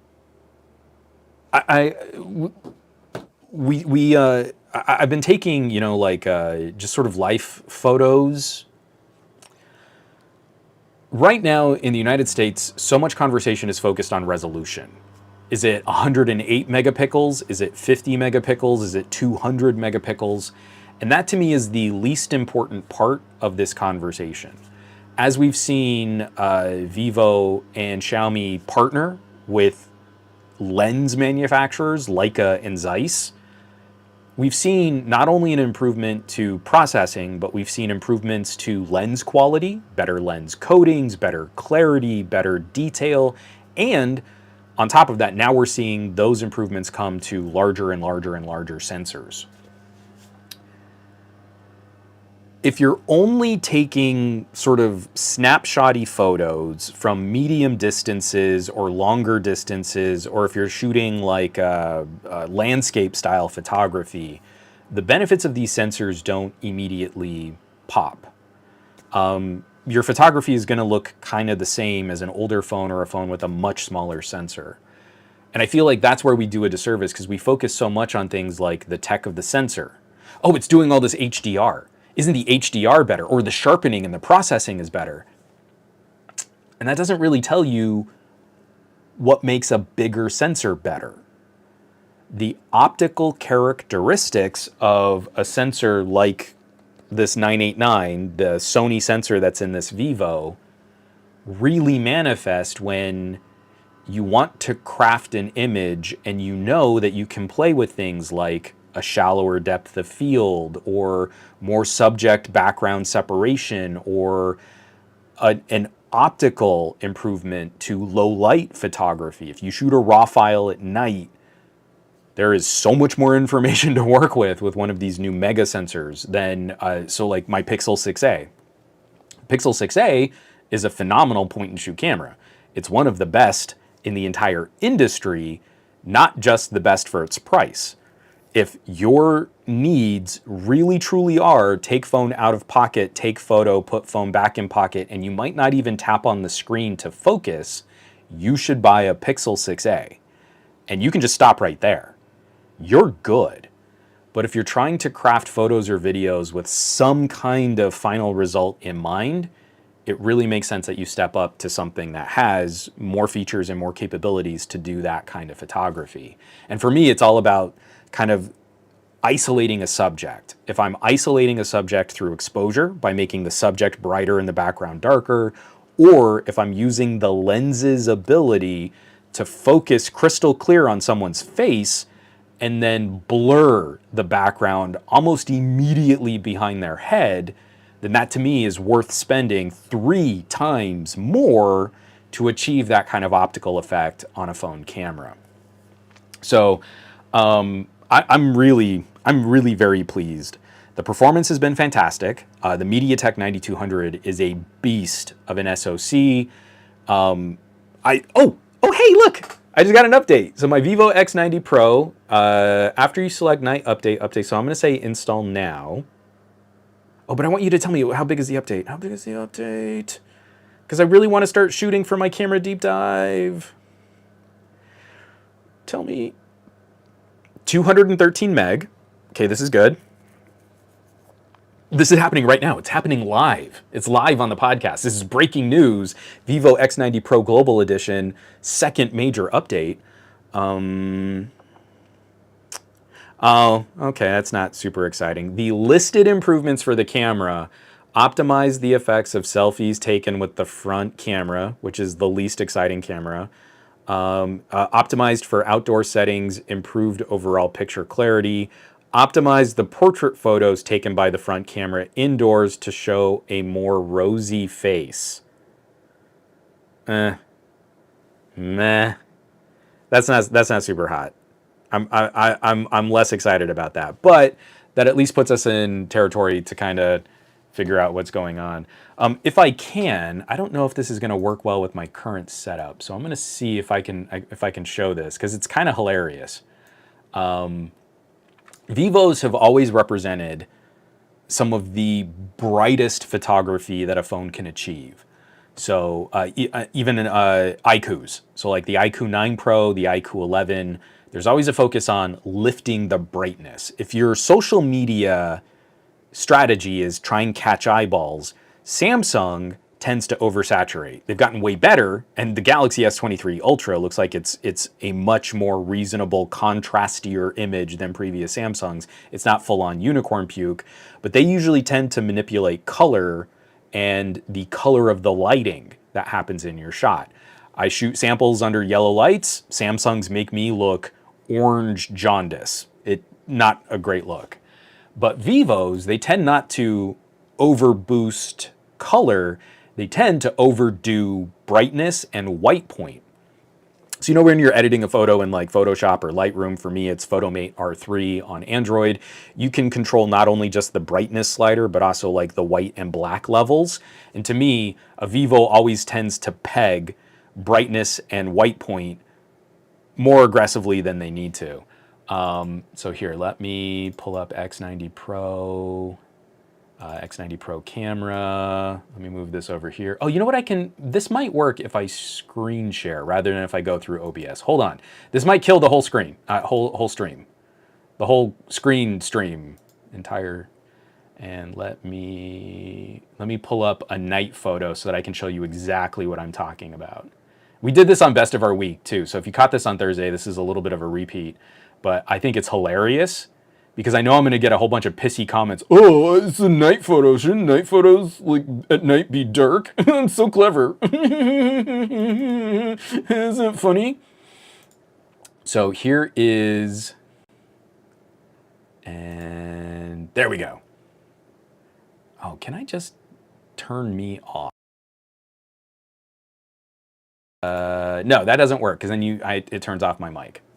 Oh, you know what? I'm going to, just for a second, I'm going to turn off the chat. That'll give us a slightly bigger image. Okay, so this is actually a pretty good JPEG representation of what this scene looks like at night. It's that crazy funky truck that one of my neighbors is making, this like custom hot rod truck thing. It's like a truckosaurus. It's a monster of metal and parts. And our streets get dark at night. There's very poor lamplight. As you can see, there's literally only one lamp in this photo, and it's like a block away. not a half a block, like it's legitimately an entire block away. So when I'm showing you these shots at night, especially like the house that I like to shoot, this neighborhood just gets crazy, crazy, crazy dark. Now, this was a JPEG just to kind of recreate what the scene looks like to my eye. I need you to keep this in mind. This is how dark our street gets.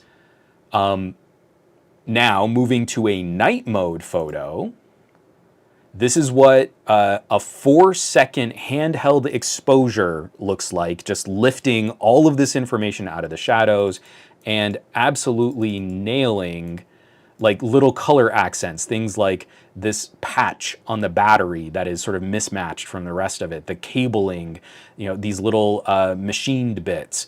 All of this is pretty accurate. Even the wood paneling on the back of the truck under what little yellow light is getting received by the sensor. So already, this is incredible. This is a night mode photo. This is still a JPEG, heavily processed. A regular RAW file, not any type of processed image. This is a regular RAW file under auto exposure. So the phone decided all of the exposing from this 1-inch sensor looks like this, which is mind-boggling. So this is, hold on, I think I can actually pull up, my computer is like really starting to drag. Let me see if I can do it in here. Did it say, oh, the RAW file actually doesn't have like the exposure. Give me 1 second. Let me see if I can just kind of pull this up. Details, how long was this exposure? This is 1/10 of a second. In those super dark conditions, the RAW file is able to pull out this level of detail 1/10 of a second. It's brighter than the night mode photo. And it actually kind of gets the white balance more correct based on the color of the scene, ignoring the color of the yellow lamps in our neighborhood. 1/10 of a second. So you're holding your phone and you do a night mode photo and you push the shutter button and you have to hold still for 4 seconds or you're going to get a blurry photo. Or you go into manual mode with a regular RAW file and you push the shutter and 1/10 of a second later, this image pops out. I mean, this is even a step above what we saw from the Xiaomi, the 12S Ultra, in terms of just like capturing an image. There's a slightly faster aperture on the Vivo, but that's not making up that much of a difference. This is magic camera technology to me, but this is the RAW. So now we're gonna go one more. Now we're gonna do one other, we're gonna go further because there's a super RAW mode. And the super RAW mode takes a stack of these raw images, squishes them together, runs a very aggressive noise reduction filter, and produces another DNG file. A DNG file is a container file that we usually associate with RAW. This is not true RAW. This is an edited DNG file that Vivo calls super RAW. Samsung calls theirs expert RAW. Apple calls theirs pro RAW. They're not RAW. They are heavily edited images. They just happen to come back to you in a DNG, which is a really big file, and you use that to edit. So the analogy would be you take a proper camera and you shoot one photo. You get a raw image, you can edit that. Or you can shoot a bracket. And on a regular camera, you've got to set it on a tripod and you push a shutter button and it takes like 5 photos. And then you take those 5 photos and you put them on a computer squishes them together, and then you can start running some noise reduction and doing some editing. What Super RAW does is it handles all of that work to shoot a bracket, but you can shoot it handheld and you don't have to take the image to a computer to edit the final image. So we're looking at this, right? This is crazy bright. This is a really bright image. Well, Super RAW does this. It turns night into day. The sky is almost late afternoon blue. The streets are golden lit, as if sunshine was hitting them. There is light accents off of the car door that look like sunshine reflecting off of the car door. And yet you still see that street lamp way off in the distance, like lit up. This is silly. This is hilarious. This is absurd brightness. You look at the car frame and it's this like rose-colored red. It's vibrantly popping up out of the back, out of the underside of the car where it's shaded. This is shaded. You can see the outline and the detail of the car shadow from the minimal amount of light that's hitting this truck, and the piercing light that's like cutting through with all of the detail of the street in the shadows of where this truck was. This is hilarious. But this was also back to around a 3 or 4 second exposure. So you touch the shutter button and it scans because it's doing a whole burst of those raw files and stacking them all together. So what you could do in this super raw mode is use it to shoot a darker image, which I didn't do in the setup because I'm sitting there on my neighbor's like sidewalk. I'm literally like sitting on their little planter to shoot this, to try and keep it consistent, which looks really weird. Like, here, there's some dude in a hoodie that's taking photos of your truck. I really need to knock on his door at some point and just say like, hey, I love this truck. This truck is such a badass. But if it can do something this bright in 4 seconds with almost no noise left in what's happening, what I need to do is then also do a couple other simple tests and comparisons to rein in like some of that brightness and not have to hold still for as long. But you would have a really big DNG file to edit with. There is gobs of dynamic range to edit with in this processed image.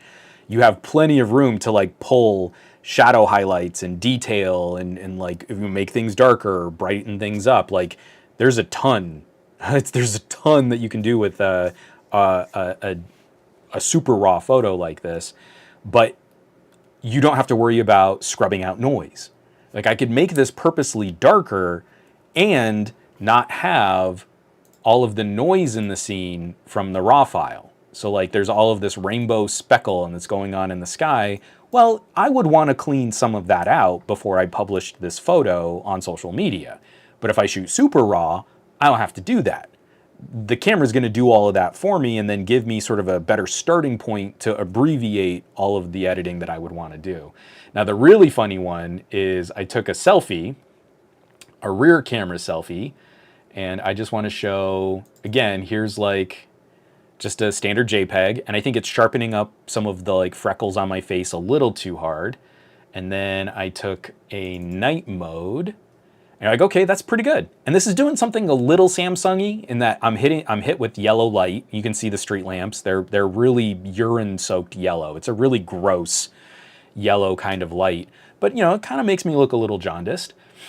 And then I shoot the super raw, and it looks like that. I mean, it's like blowing out highlights on my face. It's so bright. And it shoots faster than shooting the night mode photo. It is just ridiculous to me. I can't. It's crazy. That is crazy. It is absolutely hilarious performance from a phone camera. So the Vivo was already just an insane low light machine. Excuse me.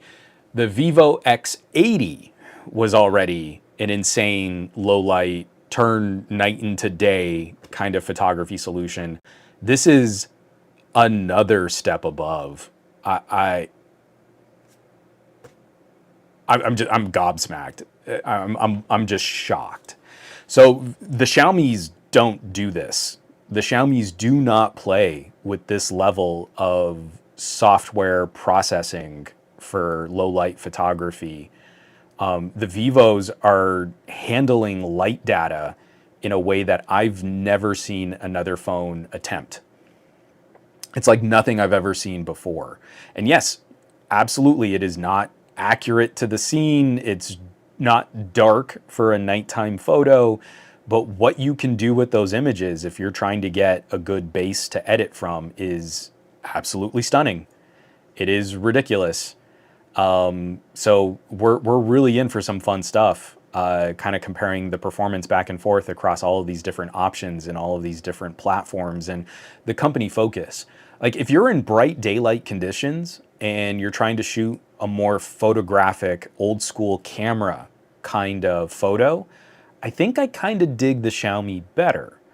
But if you're ever in a slightly more challenging condition, like dark indoor lighting for your home, what a Vivo does, no other phone can reproduce.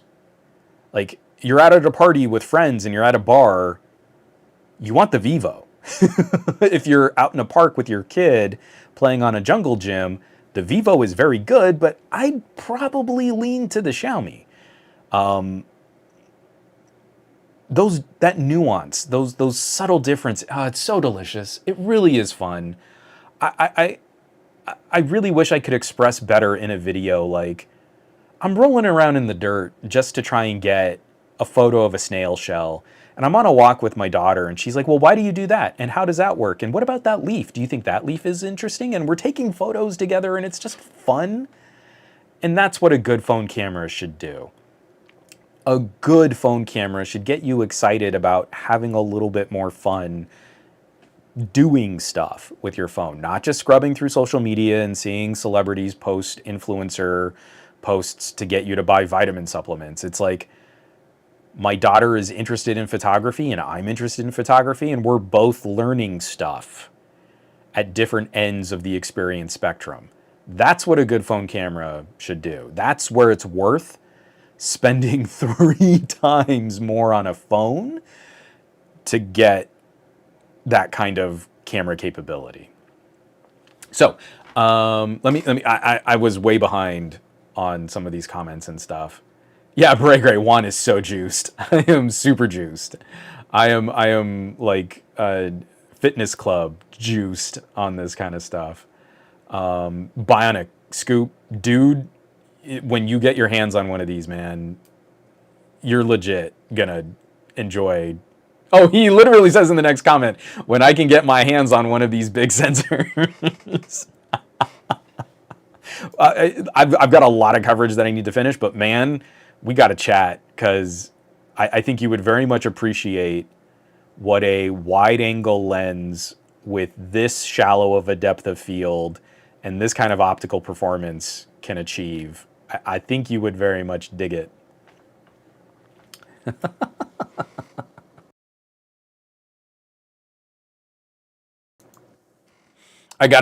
So Aditya Anil's got a joke in there about like iPhones and like portrait modes and stuff, but I got a really snarky comment. I shot a photo of a pine cone.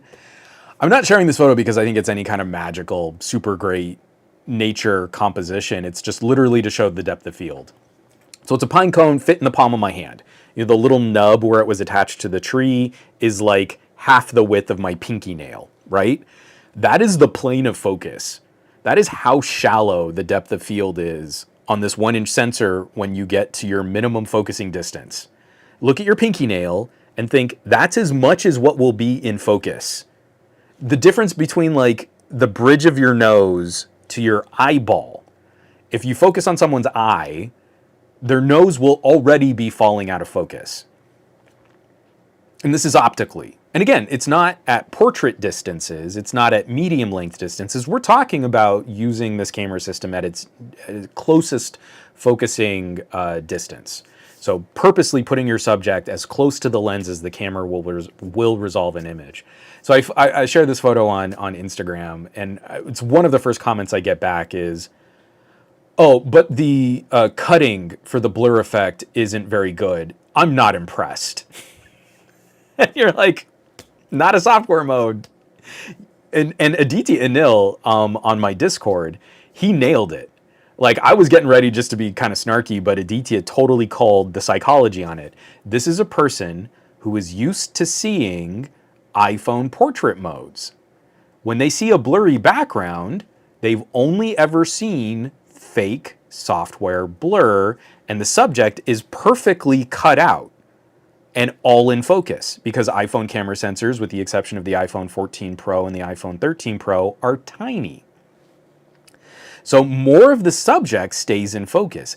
The software portrait modes on these mega sensor phones, not very good, because the image cutting software has a harder time finding the borders of your face if parts of your face are already starting to fall out of focus. The portrait mode on a Pixel 6a is demonstrably better because more of the subject is in focus from a medium distance. It's optical physics. But this person isn't used to seeing actual focus fall off from a phone camera. So they're not impressed with this software because it didn't cut out the whole pine cone. Parts of the pine cone are blurry. Well, gee willikers, what are we supposed to do with that? Parts of this pine cone weren't even cut out properly by this software that wasn't a portrait mode. Boy howdy, guys, come on.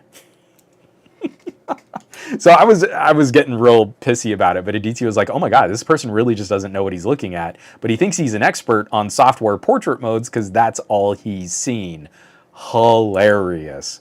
I got a couple comments too, like, oh my God, that's optical performance. That's what the lens is doing. And then I felt way better about the future of humanity.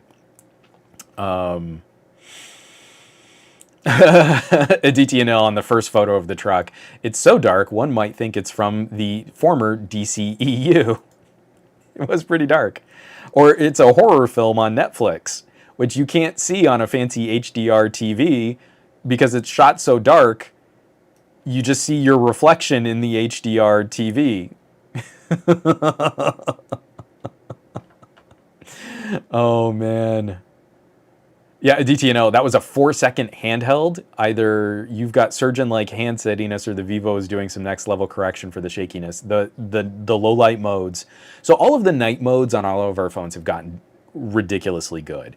You have to hold steady, and it's almost... If you'll pardon, I used to be a shooting sports instructor for the Boy Scouts. So some of my metaphors come from firearm use, and I'm not trying to, like, wedge in my experience and my affection for skilled sports shooting. So, sorry, that was a liberal, bleeding heart liberal guilt thing there, because we don't own any guns now. But so much of my experience from holding steady comes from how we would teach Boy Scouts how to shoot rifles.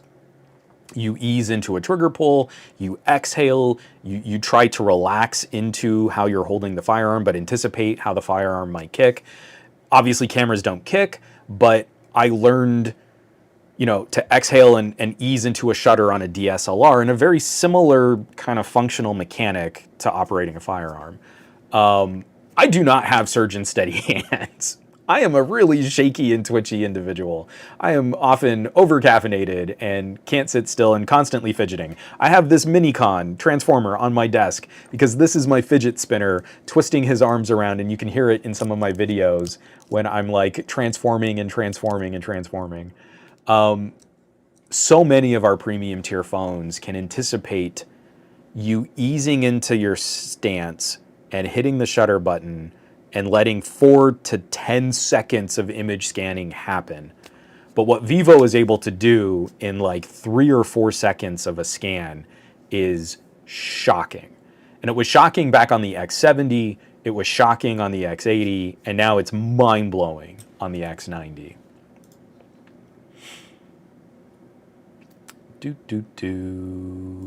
Got a couple more comments. Brian Billings, how is the telephoto? So the telephoto is good. We are into an interesting in-between spot. The telephoto on the... I just set it down. Where did I set it down? Where's the phone that I was just talking about? Ah, here we go. Too many black rectangles on my desk. So the telephoto on this is only a 2x zoom, but it is a slightly larger sensor. And this is something that I think Vivo has historically done very well, but they usually add an extra zoom on top of that. So like the X80 Pro is really a 4-sensor phone. And it's got a really long, tiny, tiny little sensor for super reach, but then, again, a slightly larger 50 millimeter equivalent lens. And that's the longest reach that you get on this. It does a great job pixel cropping out to around like 10 times or 20 times zoom. Pixel cropping from the medium telephoto looks pretty good. I mean, it really is decent photo quality for crop zooming that far, but this is not a super zoom camera. This is not a super zoom sensor. So like what a Galaxy Note can do with moon zoom and taking a reasonably good AI processed and adjusted image of the moon, a Samsung is easily going to outpace the X90 Pro. But in that medium territory, this is a much larger sensor than the medium zoom sensor on a Galaxy. So again, we've got to pick and choose. We've got to make some different choices. Do we want more reach? Well, then you've got to dedicate a lot more space and a much bigger periscope like we do on a Pixel 7. So this whole camera bar has this periscoping camera that's offset so that you can get more zoom out of a bigger telephoto sensor. The X90 isn't doing that. The X90 Pro is keeping a more limited zoom range, but it's a more practical zoom range when you want to do things like take nice photos of people. And taking nicer photos of people indoors and in dimmer lighting conditions. I want to say the Galaxy Ultra zoom sensors are 1/3.5. Someone correct me on that if I'm wrong. I'm pretty sure the telephoto sensor on the base model, the S23 and the S23 Plus, that telephoto is a 1/4 inch sensor, 1/3.9. That is tiny. That is a super little sensor, and it does not do great in dimmer, darker conditions. This is I think it's a 1/2.7. So it's not a 1/2 inch. I really wish we could have gotten a good 1/2 inch sensor, but it is a pixel binning, I think 1/2.7 or 1/2.6, somewhere in there. And that is substantially larger than the telephotos that you'll find on a Galaxy. So outdoors, not impressive telephoto reach. Really not, gonna light anyone up for zoom, for how far you can zoom. But then you get indoors and like, oh, my daughter's done this cute little thing over at the table and I don't want to bug her. I don't want to distract her. Let me just snap a little photo 50 millimeters across the table, kind of get closer up on, and in dark indoor lighting, it looks stunning. And again, with that low light processing that Vivo can really lift data out of the shadows, that is where you score a real tangible win with the X90 Pro. Yeah, Barry, absolutely, man. I think it shouldn't be understated. You have a solid base to edit from. It's outstanding. Because Barry's playing with the import. He's playing with the X90 Pro Plus. So he's all Mr. Fancy Pants. Yeah, Jermaine, I mean, it's not even well. It does really well. It did well at that 4-second exposure. So when I've taken pixel photos in that same spot, the pixel scans for around 7 seconds to get an image that's significantly darker than what the Vivo could do at 4 seconds. And I showed this on the X80 Pro. I've got camera samples and stuff like that. The X80 Pro just murks every other phone that's currently in North America for that low light performance. And the X90 Pro murks the X80 Pro. So every single time you see that, and I say like, yeah, that took like 4 seconds of holding still on a Pixel, that would have been a 5 to 7 second exposure. So if you think about holding still for 4 seconds, you have to hold still almost twice as long to get a darker image. And not just, oh, well, it's darker. No, it's like there's not as much detail. There's not as much color information in that low light photo. There's more noise reduction filtering, blurring that data. Everything is not as good. And the Pixel is great at low light photography. The Pixel is already a high standard for low light photography, and Vivo is just in another stratosphere of low light photography. So again, every time I really want us to like conceptualize what those differences mean. Twice as fast for, when you say twice as fast, like you have a proper camera and you shoot a 1 second exposure and then you shoot a 2 second exposure. The 2 second exposure should be twice as bright as the 1 second exposure. But on a Vivo, you shoot about half as long for an image that's 3 times brighter. That's the kind of AI magic that is happening with that kind of image processing. And so then if I want to shoot an image from the Vivo, if I want to shoot an image from a Vivo that looks more like a Pixel, I cut the Vivo time in half.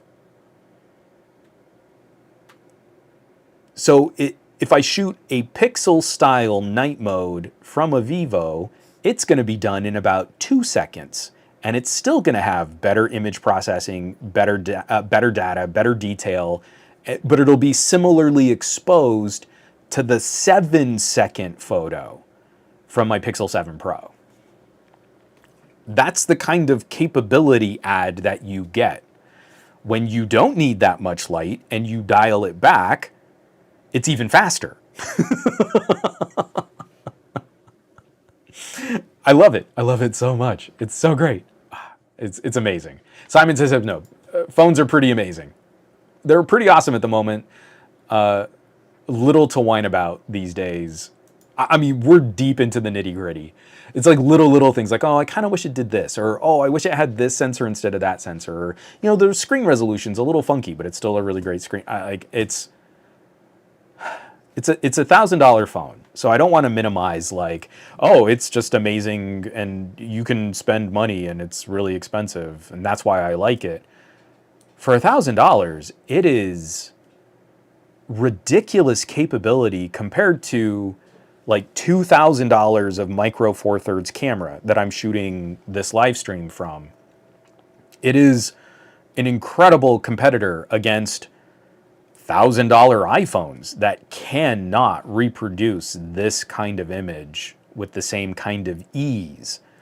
It is a remarkable competitor against a phone like a Galaxy Ultra, and it's less expensive than a Galaxy Ultra. It's priced, in most markets, it's priced a little bit closer to like a storage bumped S23 Plus. And that's a brutal fight. I mean, that is an insane fight. The X90, which I just set down again and now I've lost it. I've lost it in the sea of phones. Oh, here it is. The X90 is going to have that 1-inch sensor. The Galaxy is going to have a longer telephoto, but the X90 has a better telephoto sensor. The X90 has, I think, roughly the same battery capacity, but with 120 watt charging and a charger and a case in the box. The X90 has the IR blaster. The X90 has a higher resolution display. It's not 1440p, it's 1260, but it is a higher resolution display than a Galaxy S23 Plus. I mean, it's just like point for point for point for point. They're pretty close. And the X90 is better except for DeX. And I feel pretty confident saying that Samsung will likely offer longer software support than Vivo will. But if you're using your phone hardcore in that 2 to 3 year window, I think the 2 to 3 year experience of owning a Galaxy S23 is not going to be as fun as owning an X90 Pro for those mobile photography enthusiasts out there. So I'm having a lot of fun, and it's nice. And I feel like in the next couple days, there's going to be another phone that we're going to be able to add to that conversation, where a price to performance that is so much more fun than where we're at with Apple and Samsung. I can't say anything about, I can hold up and show you the back of the phone. That's what the phone looks like. But I can't really give you any other details or experiences or opinions on the device. But stay tuned, because we'll have more to say very soon. on that phone. It's so great. Let me take one more sip of water and then we're going to close this out. Thank you, because we've definitely run long on this one.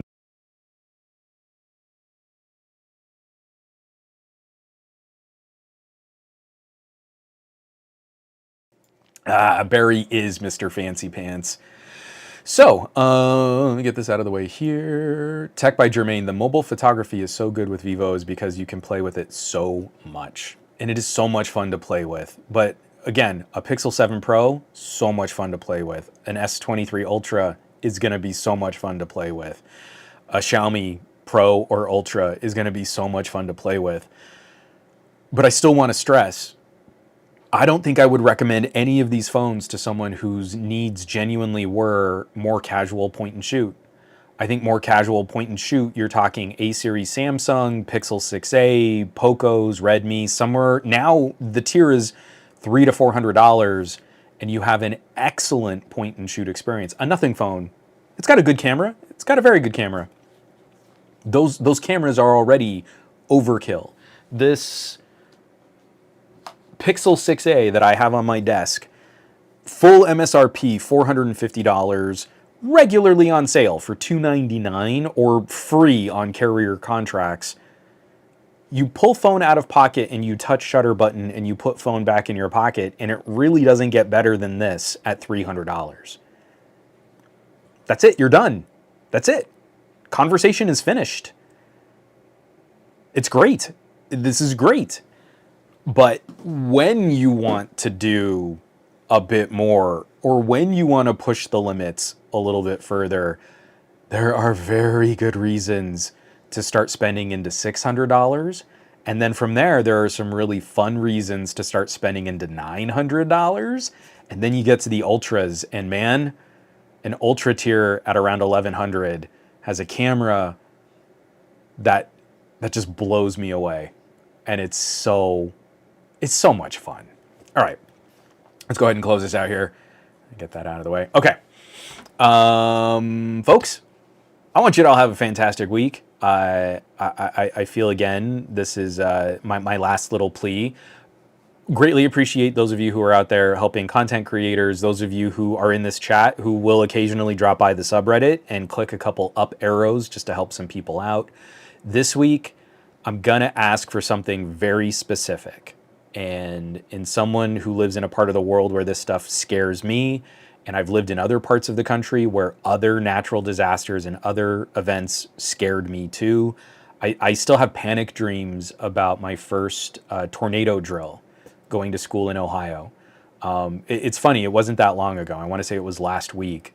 I had another one of us just heads down in a bathroom hallway under the gymnasium of a school that I went to in Ohio, and the teachers like freaking us out about how scary tornadoes were.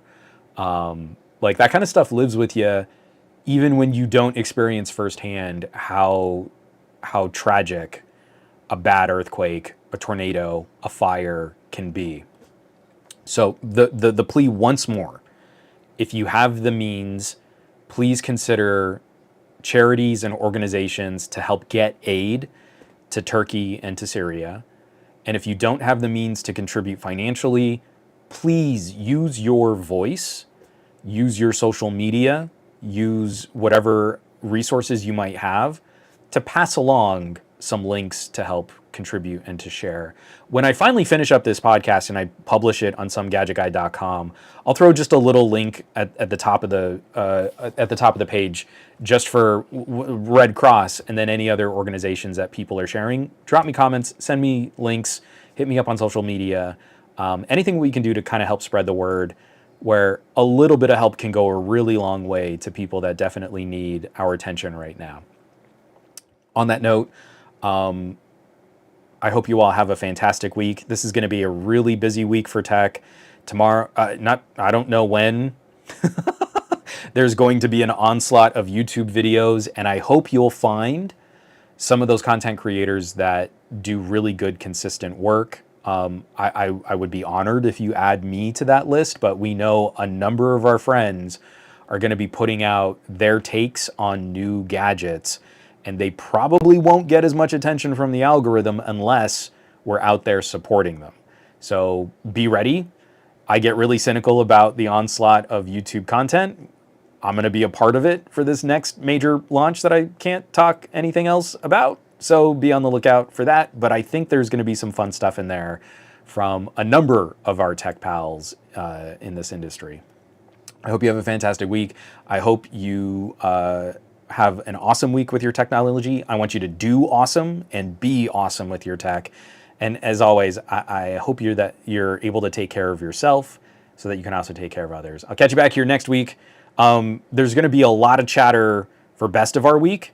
So the podcast TK and I do should also be a really fun one to catch this Thursday, as well as the other content creators like Gadget Goddess, Barry Johnson, Easy Computer Solutions, El Jefe Reviews, LaShawn, Holla at Your Boy, Ike Talks Tech, Tech for Your Needs.